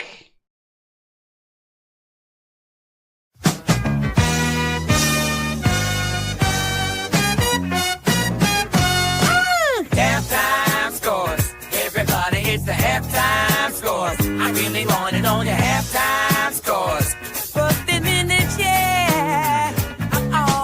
Halftime scores. Everybody, it's the halftime scores. Are you there to know the halftime scores? Yeah. Halftime scores. Everybody, it's the halftime scores. Are you there to know the halftime scores? Damn in feeling so you're the tears I die. But I want to hear you. When you are pretty, yeah. It's the halftime score. Everybody is the halftime score. I ain't ready for the halftime. Boom, there we go. It goes for like 2 minutes. I've stopped it at a minute, right? I don't know if I stopped it at a good point. It does go for a little while. But it's a good track, that, isn't it? It's a good track. I feel like I need to be sat here looking like a pimp. It's got like pimp vibes to it. I need like, that's terrible, said Joe. Oh, you didn't like it? I thought it was good. I thought it had a good swag to it. I could see me in like a pimp outfit walking down the street with a cane. I was totally on board with that. Vixer gives it 6.5. Not the song, the show. Loop Girl gives it 5.5. MXXS said 5 for Raw, but 9 for the halftime score song. Ian said was a 5, but goes to 7 with the new halftime score song. Okay. Bit of a mixed bag. You're always going to get that. But I liked it. Had a nice swag to it. I could see myself as a pimp daddy, and that's better than, you know, I think how I'm usually seen. Ryan said 6.7. Eric said 7. Stone Cold Scorp said 7. AB Jobson says, I am dying. Dr. Luch Lala said, song is a 10, but Raw is a 7. Rick says 1. Felix, shout out to you with a 7. I can get jiggy with this, said Kappa Owens. Dan, shout out to you. Show gets a 5. I just found out who the 5th members are going to be, says Michael. Well, I don't want to know, Michael. Wrestle Knight said this song sucks. Not JPEG said 6.9. Mike says 33 1/3. Terry gives it a 6. Jay says love it. Puppy Croc said 6 for the show, but 10 for the song. Ashmer with a 7. Matter with a 7. Matter, the creator of such wonders. Very good. I've said before, if you think you can do better, then the challenge has been laid down.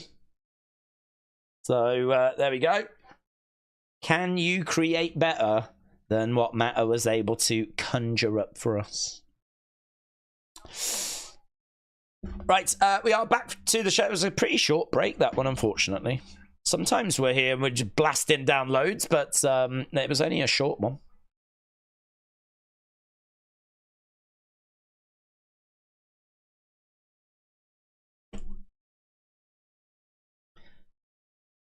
Okay, Seth is going off at Adam Pearce backstage. I need this match, said Seth. In my heart, in my soul. Next week.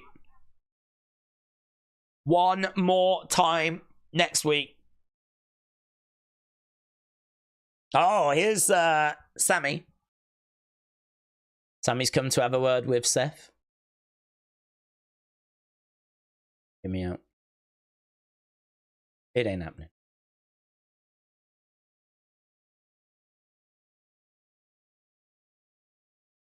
I know about the history.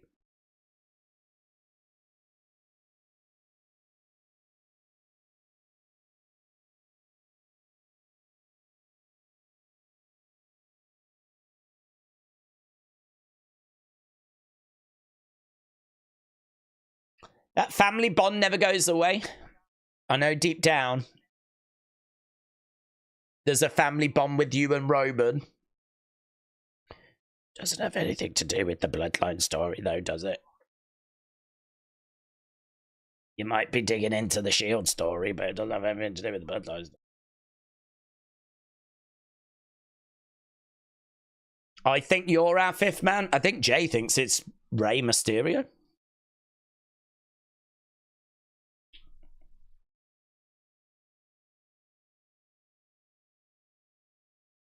I think you're out your damn mind.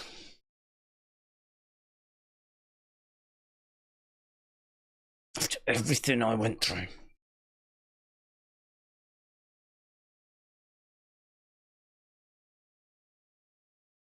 And now you want me to team with you guys?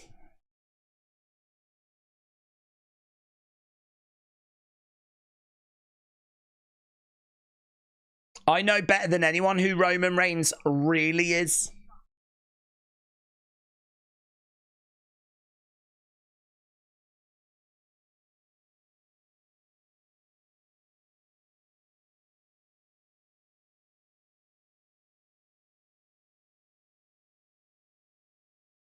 Thank you, I appreciate you.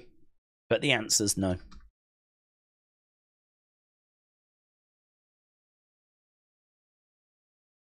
Okay. So Seth has turned Sammy down. Whether we'll revisit that or not, I'm not sure.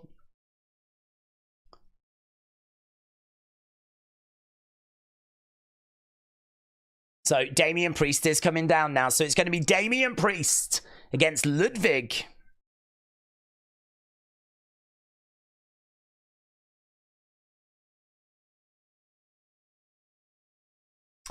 Okay, I don't think we have seen these two have a proper feud, said Jay. What, Sammy and Seth are we talking about? No one said anything about Pierce getting RKO'd because he totally deserved it, said AB Jobson. Imagine Tony putting his name in there to make your halftime score song, said Melissa. I'd welcome it. I'd even allow him to promote AEW.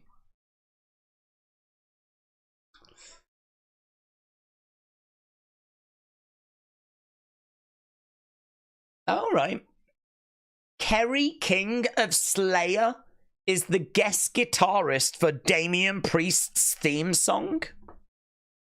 It's a pretty fun fact, isn't it?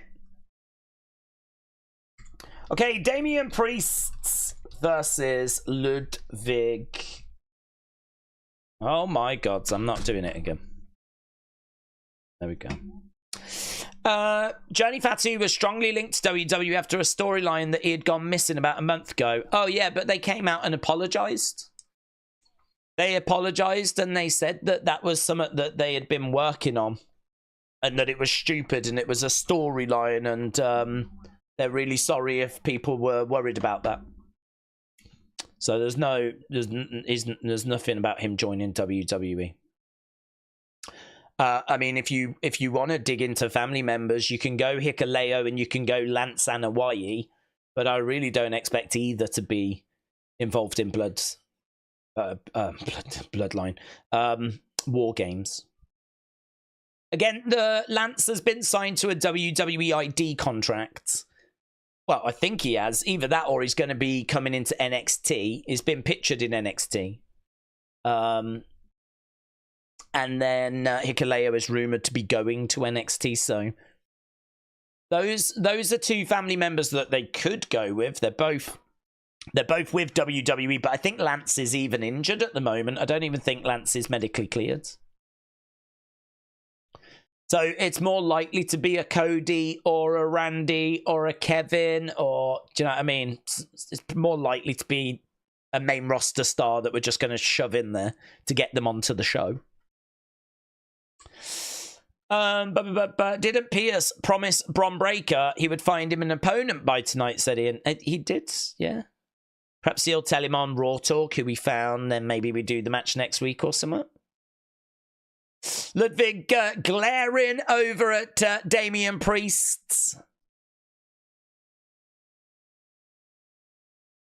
It's a bit of a weird show, this, and it feels a little bit like it's lacking some star power. I mean, first match, Damage Control against Pure Fusion Collective. People questioning, like, Pure Fusion Collective. Damage Control bring a bit of star power, you know. EO's been women's champ, of course. But, I mean, not much star power. It's fine for an opening match. And then we had Kofi and Pete Dunne in the second match. Now we've got Damian Priest against Ludwig. So, I mean, there's some big names there. Kofi, a former champ. Damian, a former champ. So, you know. But, yeah, I don't know. It does feel like there's something missing, you know. There's no Roman. There's no Cody. There's no Rhea. There's no Bailey. There's no Charlotte. There's no Becky. There's no CM Punk. There's no Drew. I mean, if you go down a who's who, you go down a bit of a list of some of your bigger stars. We're kind of an hour and 20 minutes into a 2-hour show, and it has felt a little bit light. Just a little bit light. Puppy Croc said, that's great. Long-term storytelling right there, ladies and gentlemen. Seth Roman is going to be a massive feud on Netflix, says Poppy Crocs. Sammy versus Seth at WrestleMania one day would be magic, said Alex. Toby said it's just gone to 6 for that segment. That's the most sensible thing I've seen tonight. Theodore said they could do with a little more star power. Yeah, the Wyatts. That's true. Where's the flipping Wyatts? Brony said, although I dislike them doing 5-on-5, the dynamic between each member in the OG Bloodline will be interesting. I've got a feeling if you were booking the show, we would have 50 Wyatt segments, then forget to book the other talent, says Melissa. Me? I haven't even mentioned the Wyatts until I'd forgot about them. I don't know which of my comments make you think I'd have booked 50 Wyatt segments. I'd forgotten about them. I just listed a load of people that were missing. I didn't even mention the Wyatts. No, I'd use them, of course I would, but of course I wouldn't forget about other talents. I understand that they need to be pushed and promoted, but if we're talking about why this show maybe is not getting like higher scores, I mean, you saw those halftime scores. There was lots of 5.5s and 6s. I think, you know, if you look at some of the talent that we've used in ring for this week, it does feel like it's a little bit underwhelming. even if you use this talent, it's fine. But like, Damage Control against Pure Fusion Collective, that builds has been a bit stop-start. I mean, I know they took out Dakota 3 months ago, but we just don't see Pure Fusion Collective that often. And Damage Control have just been going for the tag belts. So this like they went off to do something else. So that feels like it's been a very stop-start feuds. Then you look at Kofi, Pete Dunne. I mean, there's no heat between them apart from some little backstage altercation earlier, which led to the match. So I mean, there's not really any story there. The story between Damage Control, Pure Fusion Collective has been very stop-start, and that's being kind. Now we've got Ludwig against Damian Priest, and really, the only reason these guys are fighting is because Damian is going after Gunther. So I kind of feel like you can use this talent, it's fine, but put them in some stories, give them some promos, build up to the match. Then when you do the match, it's going to feel like a bigger deal. Part of the issue is not only is this talent that's maybe not top tier talent, like not the biggest stars, but the matches just haven't had much build either. And that is resulting in the shows getting like 5.56 ratings. Like, these are sort of matches that you could, I'll see what else is on, kind of, and then come back to it, you know? Looking for a suplex there, Ludwig.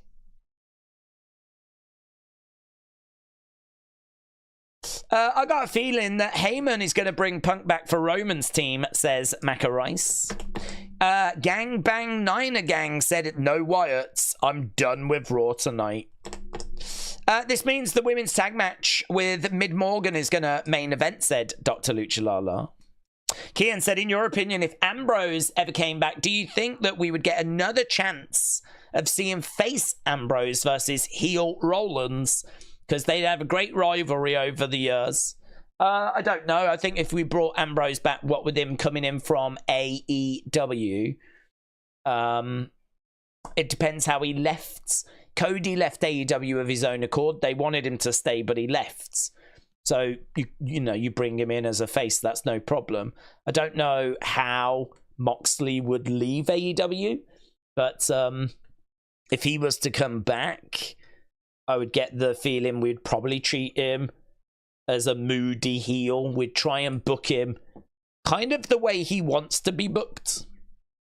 That Ambrose character was a bit too PG, I think. So I don't know that he would want to be a face. I think he'd want to be more like what he is now. So I think he'd want to be a heel. And he'd certainly want blood, and he'd certainly want to push the boundaries of what WWE could allow. And that's just going to be hard for WWE to do, so I think he'll probably stay in AEW. Kick misses there by Damien. They need Nick Nemeth, John Morrison, or someone else from the past, said Jessica. Should the brand split end next year, said Not JPEG. I don't mind the brand split.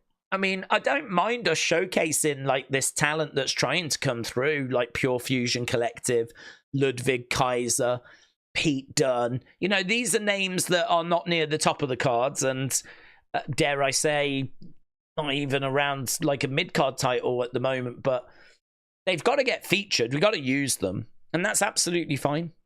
But just maybe builds up the feuds a bit more, so as I said, the matches kind of matter when we do get to it.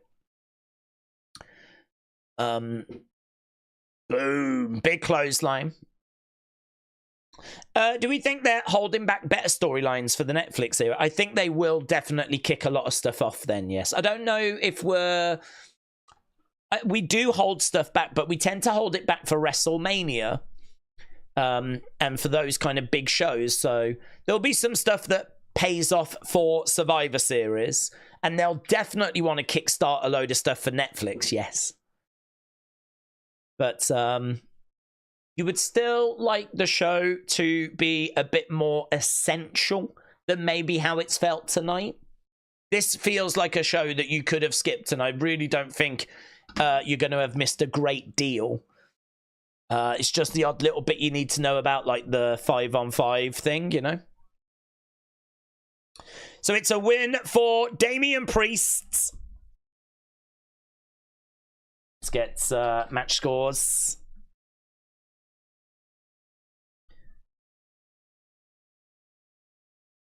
Damian Priest better than ever, says Wade Barrett. And Ludwig is beaten. That's probably not going to help. He's standing with Gunther. Gunther.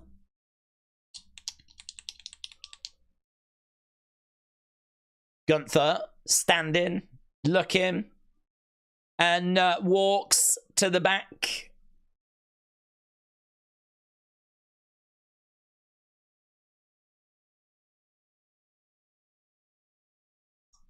All right, there we go.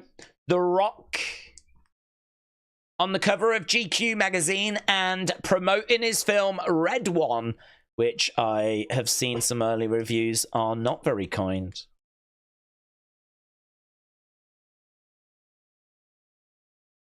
Jimmy Fallon is going to be on... Dwayne Johnson is going to be on Jimmy Fallon.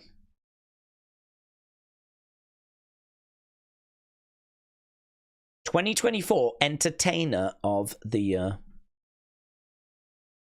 So, it's about half an hour to go. Does that just mean that we're going to get main event now? WWE Speed being mentioned.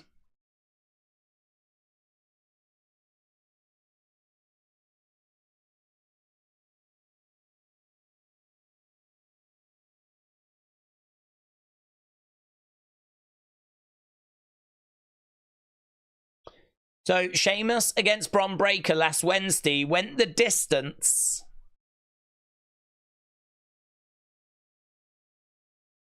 And then they brawl post-match. Ah, Jason Jordan in a very bright red suit getting in there.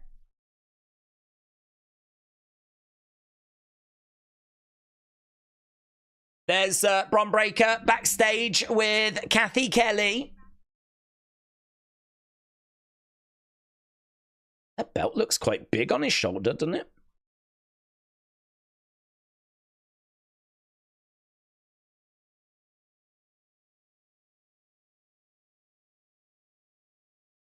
Being the fastest superstar in WWE history, the Speed Championship interests me.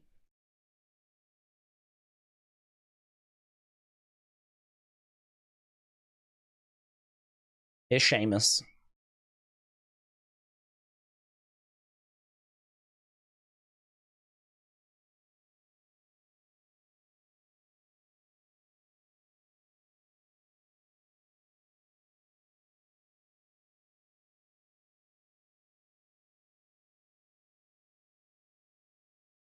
So, Sheamus just having a word with Bron. If this is going to lead to, like, an IC title feud, that'll be really good. That'll be really good.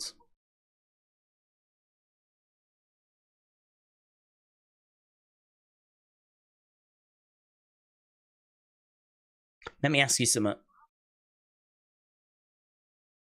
There we go. Have you got a set of tires big enough to put that one title that's eluded me on the line? I didn't listen to a word you just said.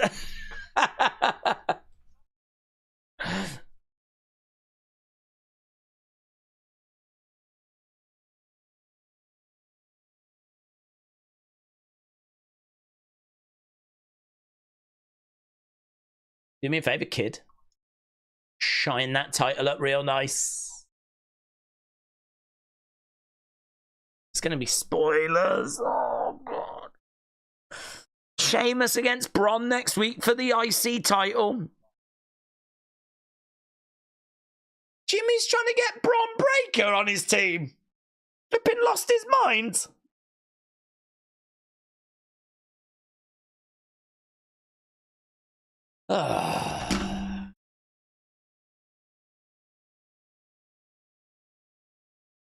If Vince was still booking and wanted to add a plot twist to the Bloodline fight at Survivor Series, he would bring back Luther Reigns as the lost and distant relative from Roman and set the 5-on-5, says Melissa.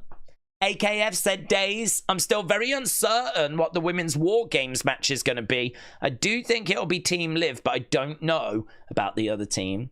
Well, it's going to be Bianca Jade, isn't it? I mean, they're in a feud at the moment. They're going at it tonight. I can't see you leaving Bianca Jade out of Survivor Series unless they're going to defend the tag titles. But Bianca Jade's on the one side, maybe with Damage Control. Liv, Raquel on the other side. That's the direction it feels like it's going. What if we don't know the OG Bloodline 5th member? Who would be the new OG Bloodline 5th member? If we don't know the OG Bloodline, who would be the new Bloodline? Well, what? What do you mean if we don't know them? As in, like, we just don't, we know who it is, but we don't know them. I mean, I can only say what I've said before. I think it's going to turn out to be a Cody, a Randy, a Kevin. I think it's going to turn out to be someone like that. If we're going to go into family members, we've said there's Lance Anoa'i, there's Hikuleo. I'm not expecting that. It's not impossible, but I'm not expecting it. But I'm down with Braun being on Team OG Bloodline. Him versus Jacob. Yes, please, says Ian. We need Seth to be the 5th member or to referee it. Brony said they're making it seem like it's not going to be Cody, but in the end, it will be Cody. Wyatt Sicks are going to get on Raw Talk, said Steven. I hope not. I hope not.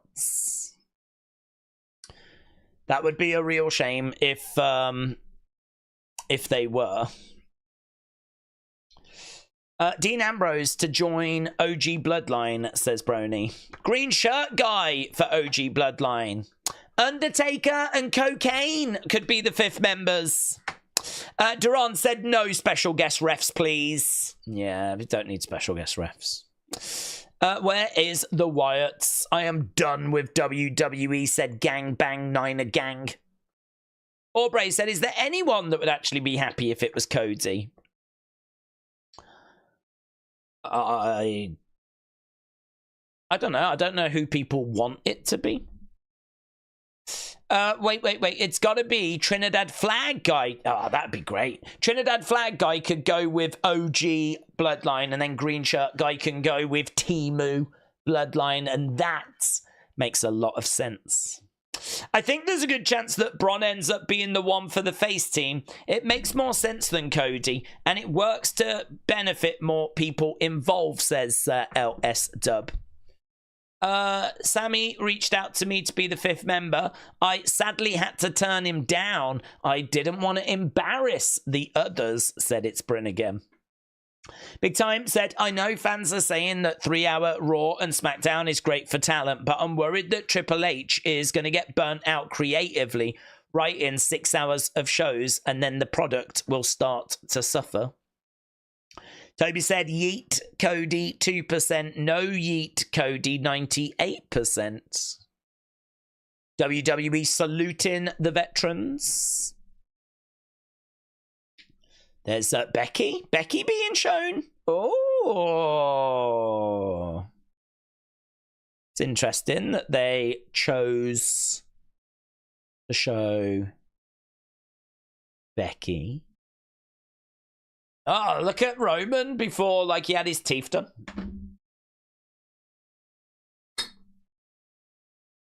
Here's the signs. Dirty Dom is dumber than a 5th grader. Dom is a bad boyfriend. This is my first Raw. Thank you, veterans. Sign of the night. In the background, we've got some other people talking. Here's Carrion and the Miz.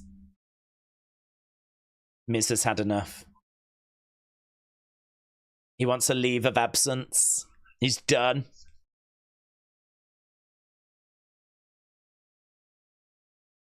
You've given me nothing.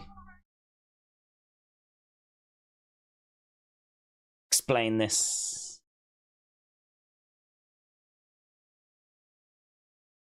I have to think about my family.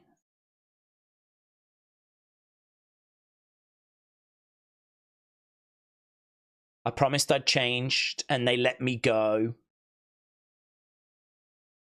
I am a better man now.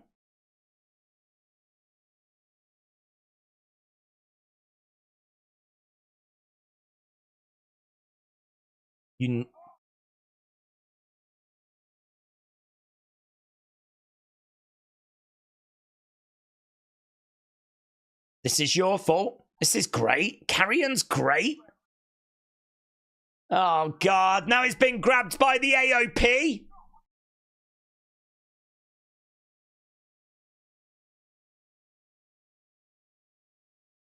They're going to the ring. This is filling me with confidence. We might get the Wyatt Sicks actually in the building. Look, the Miz has been brought out. He said he apologized and told them that he was a changed man. This is really good. This is really good. Do you know what? The Miz has done some goat work here.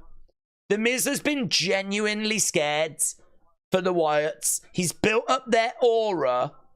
The story makes sense. No, it makes sense. Oh my God, he's bleeding out the eye.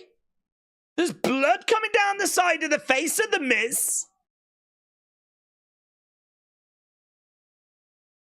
Tell me, where are the Wyatts? You knew it was coming. The lights are going. The lights are going. The lights are going out. It might not have been about Final Testament, but it is now. Final Testament in the ring. Fireflies are out. There they are. The Wyatts on the edge of the ring. They outnumber Final Testament as well. They've not attacked them. They're getting in the ring, though. We're here.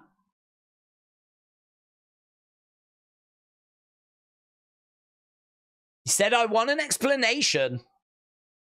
Oh, the Miz from behind.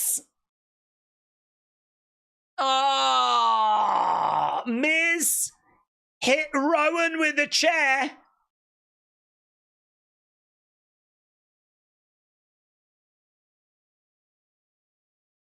Wow. The Miz lying, deceiving.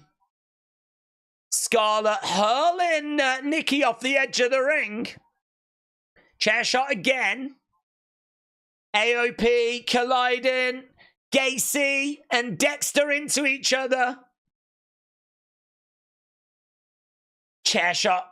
Poor Rowan, man. He's just took 3 chair shots. He's trying for a skull-crushing finale onto the chair. Tell you what, there's a lot of people in there. There's not much room to work. That was a sick move by Carrion. Just planted Bo chest first down in the ring. The blood still pouring down Miz's face. It was a trap. And it worked. Wow. Miz, you suck is the chant as the Wyatt Sicks are down.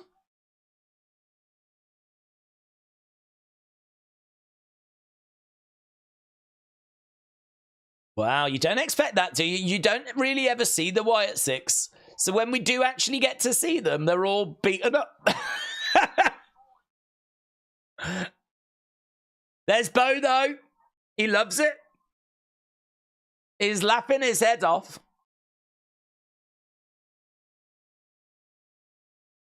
It's really strange to see the Wyatt Sicks get beaten up and also to get played. They got played. Wow. There's a flipping lot to unpack there, isn't there? Buried, thanks for coming, said 831. That's not what I expected for a Wyatt Sicks return. It's not what I expected for a Wyatt Sicks return. I mean, it adds to the story. I mean, now they're going to go hell for leather for, you know, getting them back, aren't they? So, yeah, I'm not down on. I'm a bit confused by it, but I'm not down on it. It's just one of them where you don't really expect that. Kind of want them to be built. But, I mean, they've got to go through some hardship, haven't they? Can't be all good news. They better beat the bleep out of them next time, said Dr. Luchalala. War games? Maybe. Maybe. War games. Yeah, betrayed. Betrayal. Miz is working with Carrie, and I knew it. But they are gonna get them one by one, said Reyes. Testament against Wyatts in a traditional Survivor Series match, said Jim. I'm happy for Final Testament, but really, bury the Wyatts. Well, I think the way to look at it is that for the Wyatts to be in a feud that really matters, for them to be in a feud where you really want to see them get their revenge, that they have to be put in a situation like that. It's difficult because, like, should the Wyatts that only appear once in a while, like they only strike when it suits them, you know, should they be falling for those kinds of traps, you know? You could maybe ask that question. Them getting beaten up, I don't really have a problem with that. I mean, we're not leaning into the supernatural stuff, so they got attacked and they got beaten up. I don't really have a problem with that. Visual-wise, probably doesn't look brilliant, but I think the fact that it took so much work to keep Rowan down, the fact that Bo crawled over and was laughing his head off like he was... like he's oh, you don't know what you've done. There was definitely things in there that I think saved it for the Wyatts, but you have to put them in those situations to really care about seeing them get their revenge. So yeah, it's one of those, like at least now, you know, it's going to be more satisfying when they do get their revenge on the Final Testament. But yeah, definitely not what I was expecting. I don't think what many of you were expecting either. It gives the Wyatts a reason to not trust anyone anymore, says Pooter. I hate the term buried. It was just an attack. It doesn't really mean anything, said James. I like that we're getting to the feud that we were building to. I wasn't really into the Miz stuff for the past few weeks, but building to Cross Bow should be fun. Yeah. There we go. We're seeing laughing his head off. I want to know who was talking backstage as well. That was something I wanted to revisit. Here's Seth.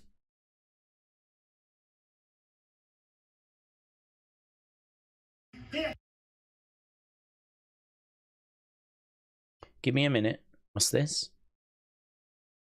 Oh, Jacob and Solo.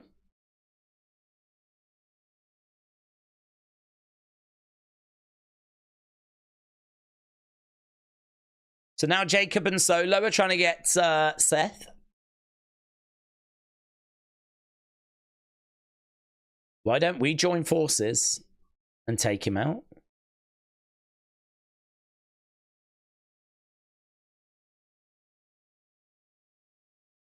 We haven't always got along, you and I, Solo.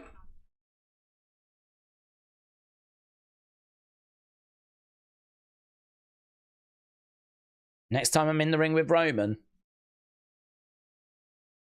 it'll be to stomp his head in the grounds.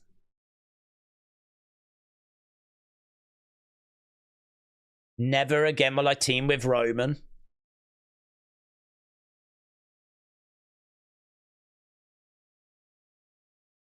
I'll never join forces with a wannabe Roman Reigns savage. Look at Jacob. I think they all know that Jacob is a problem here. Great promo, that. Great promo. Yeah, very good. Cody Rhodes is going to be the 5th member of the OG Bloodline, said Elizabeth. Solo, a wannabe Roman, said Wrestling Fan. Wannabe. It was a good line, that, wasn't it? Maybe Tommy is the 5th member, said Melissa. Well, good luck getting him to focus. Spartan said, keep up the great work. Loving the content and the comedy. Spartan, shout out to you, my friends. Look, we've got a graphic for next week. IC title match. Here's Liv. We've only got 13 minutes. We've got 13 minutes, that's all. They have not left much time for this, have they?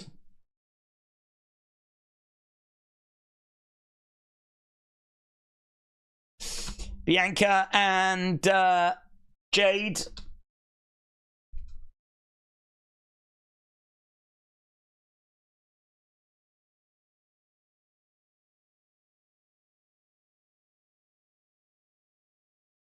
Liv Morgan. I want to be Roman. That was a great line. That was a great line. I really love Jacob's loyalty for Solo, said Beard Coach.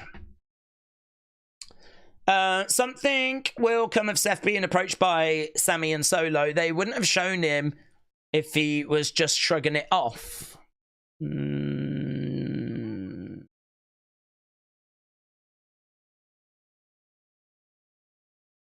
We have got a mess set up now. Humble him, said Kappa. I'm still thinking Seth Roman have to finish that one day at Mania. That would be great. That would be great. They do. You're right, Toby. I agree. They do need a match at WrestleMania. That they are the kind of Hogan, Macho Man. I suppose Stone Cold Rock. Like, really, if you think back over the last 10 years, they've been the 2 top guys. So I know that Cody's come along, and I know we've had little moments of, say, Brock, certainly. But I mean, we've done Brock Roman loads of times at WrestleMania, but Roman, Seth, WrestleMania, I completely agree. Okay, Jade is coming down, as is Bianca. We're going to literally have, like, flipping, by the time we've come back from commercial break, there'll be 8 minutes. Right, they're making their way down. I never needed you at all. I never needed you at all. Watch me shine now. Watch me shine now.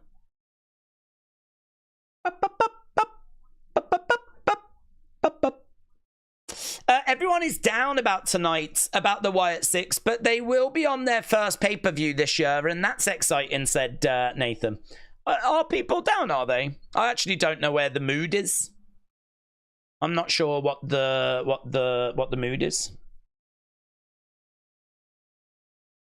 I could understand people being a bit like I could understand it.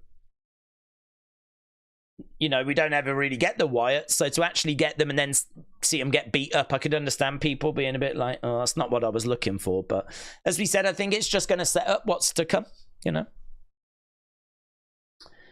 It'll just make that revenge that little bit sweeter. Never needed you at all. Okay, we are very quickly running out of time.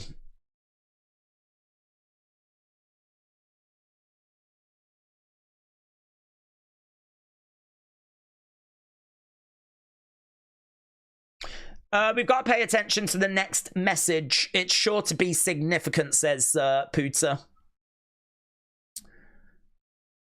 Need to keep an eye on Raw Talk. I'm not going to stick around for it, but worth keeping an eye on because we could get an interview with Carrion. I'm not sure we'll hear from the Wyatt Sicks. It'd be a bit weird, them cutting a promo on Raw Talk, but they could certainly make their presence felt.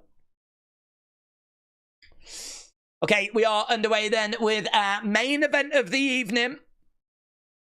I feel like the Wyatt Sicks have hit a wall creatively after American Made feud ended. It's like creative didn't know where to go with them. Excellence of Execution said Liv has the 4th longest reign with a world title behind Flair, Rhea, and Bayley. I feel like there must be more to that. Do you mean to... What do you mean?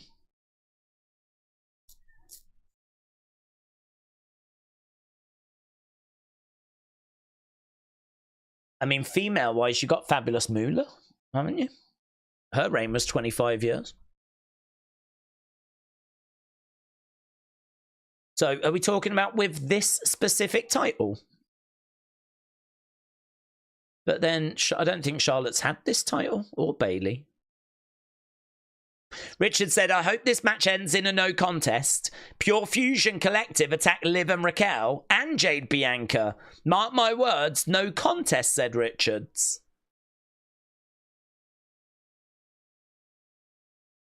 Oh, Bianca almost hit Jade's. Almost hit Jade's. Are they going to put the titles on Liv, Raquel? I genuinely don't know. Obviously, spoilers will be out there because this was recorded earlier.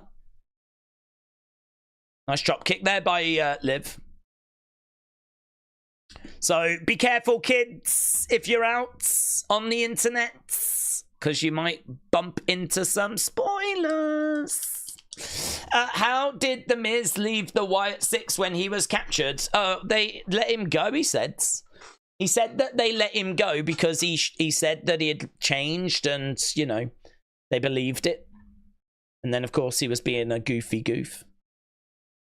He's being a naughty, goofy goof. And he lied and he deceived. The Wyatts need to go a little bit supernatural. It makes them look weak, said NYC. They should have stood up quickly like The Fiend did on the spot when they were all down. Well, I'm not a fan of supernatural stuff, personally. I think if you beat them down, then they should stay down. I think it's fine for them to show vulnerability, because if they don't, rightfully, a lot of people will be like, well they're just going to win. You can't beat them. But the fact they have got weaknesses, the fact that they can be beaten down, they can be pinned, they can be kept down, means that the results are not given. I mean, they are going to have to work to get a win over Final Testament, and there is a danger that they could lose, and that obviously adds to the drama. So I don't mind that. The only thing I would say is, did they do enough to Nikki, Gacy, Dexter to keep them down for as long as they stayed down? It was hard to see everything that was happening. I saw a really good move to Uncle Howdy that Carrion did, which I thought looked really good. And I saw like a skull crushing finale onto a chair, but I also saw a pretty rubbish collider that didn't look very good from the AOP. They did then deliver some pretty vicious power bombs. But I suppose, like, is that enough to keep them down? Did they need to do more? Perhaps they did more and I just didn't see. So those would be my questions. I think if you get beaten down and the beat down looks good, then I think it's fine for you to stay down, because it just sells the fact that, yeah, you are vulnerable. You can be beaten. There is no guarantee that they're going to get the win. We want them to get the win, but there's just no guarantee they're going to get the win.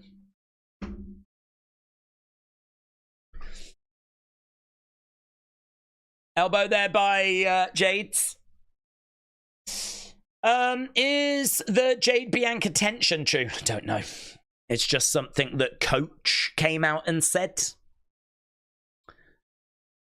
Oh, look at that. She's got... Oh, is she going to go spin around into Jaded? We saw her practicing this. There it is. Boom! She gets it. Torture rack into Jaded. And that would have put Liv away. That is that finishing move that she's been working on the shoulders. Flips around into Jaded. And it is Raquel that has to make the save. Clothesline against the ropes. Ah, big boot. Raquel goes down. Jade goes down. Both women are down. We've only got 4 minutes left. Here is Nia and Tiffany. Nia and Tiffany have come running down. So Nia and Tiffany.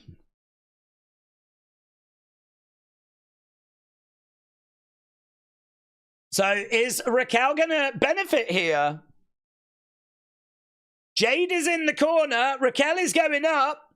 Are we going to get new champs? Oh my God. One. No, Bianca's going to make the save. Bianca makes the save. Bianca makes the save. Tiffany trying to distract. Is Naomi. Boom! Into the barricade goes Tiffany. Liv, backstabber. Screams out at the crowd. She tries to go over, gets up, makes the tag. Liv climbing up. Middle rope. Ah! Kick to the midsection. Jade with a kick, another kick. Bianca coming over. Looks like they're about to put Liv away. It's got her up into a KOD. Boom! Connects. 1, 2, 3. And it's a win. It's a win for Jade and Bianca. It's a win for Jade and Bianca. Oh, Nia gets in, though. Bulldozers them down. Nia Jax cleaning house.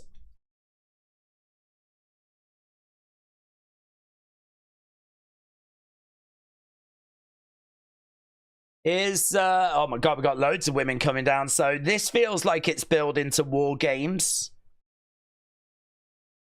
We got Nia and Jade, Bianca, Naomi, Io.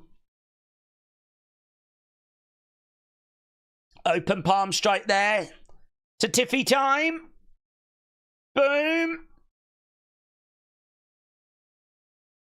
Has Io come down on her own? There's no Dakota or Kyrie.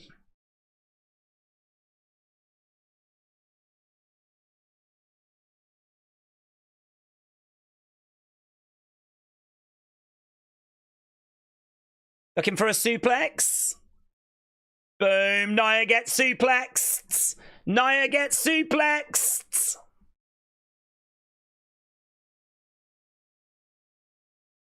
Yeah, loads of moving parts. Nia and Tiffy are going to be on Liv's team, said Brony. Well done. Watch now. I never needed you at all. Well, there we go. Look, Bianca, Jade, Io, Naomi put their arms in the air to close out the show. Interesting. Interesting. Get your thoughts in.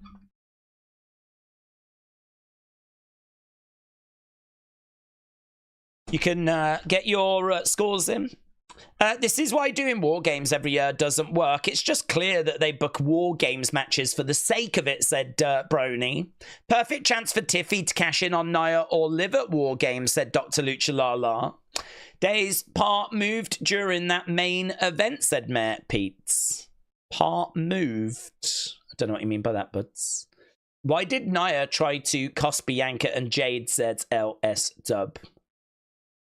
did they cost her and Tiffany?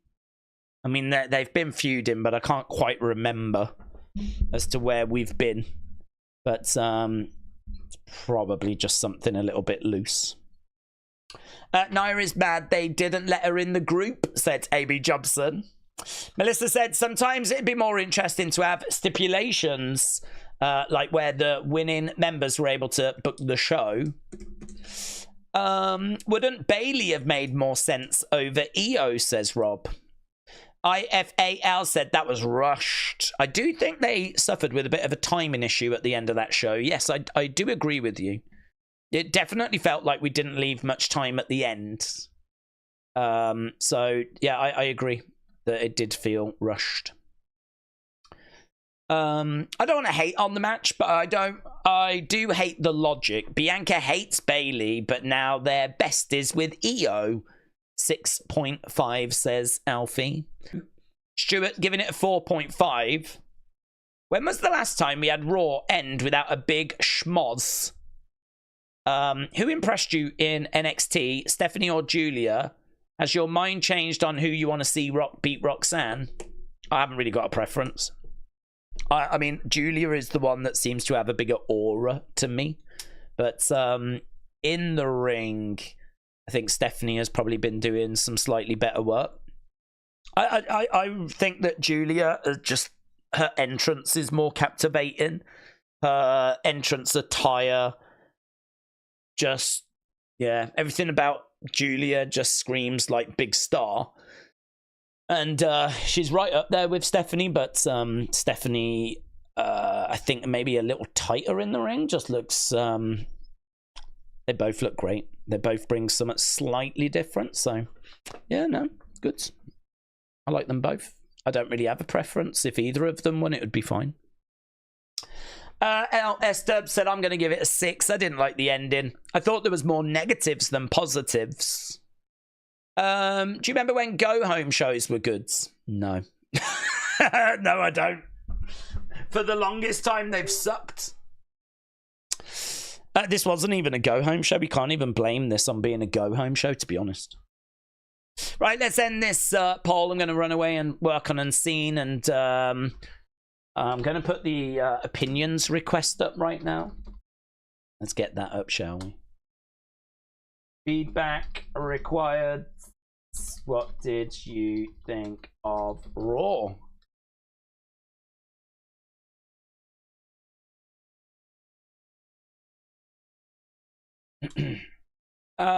Please don't mention aura. You'll have some idiot talk about Jack Perry and Daniel Garcia having more aura than Rock and Stone Cold's. Well, that was either trolling or it was someone engagement farming, which we are seeing plenty of that at the moment. Right, did I get my scores? Did I write them down? I didn't. 56, 26, 9, and 7. Okay, there we go. Okay, excellent. Right, thank you everyone for joining us. I thought this show was pretty mid, if I'm going to be honest. I think I'm thinking they're probably spacing stuff out because they're doing 3 weeks worth of shows tonight. So, you know, good luck avoiding those spoilers. I think the quality of this show may have suffered as a result, as they've, you know, saved things, not for next week or the week after, but for literally, like now, they're recording the next weeks, aren't they? So I don't think that's helped. Carrion has just posted, which is interesting. So I'm going to add that to the video. So I'm going to run off and do Unseen. So big thank you to everyone that joined us. We will be back tomorrow with our NXT watch along. I'll have Unseen up for you in a bit. We'll have another Unseen tomorrow. Big week with the boxing and UFC. So plenty going on at the moment. So thanks for watching. Bye for now.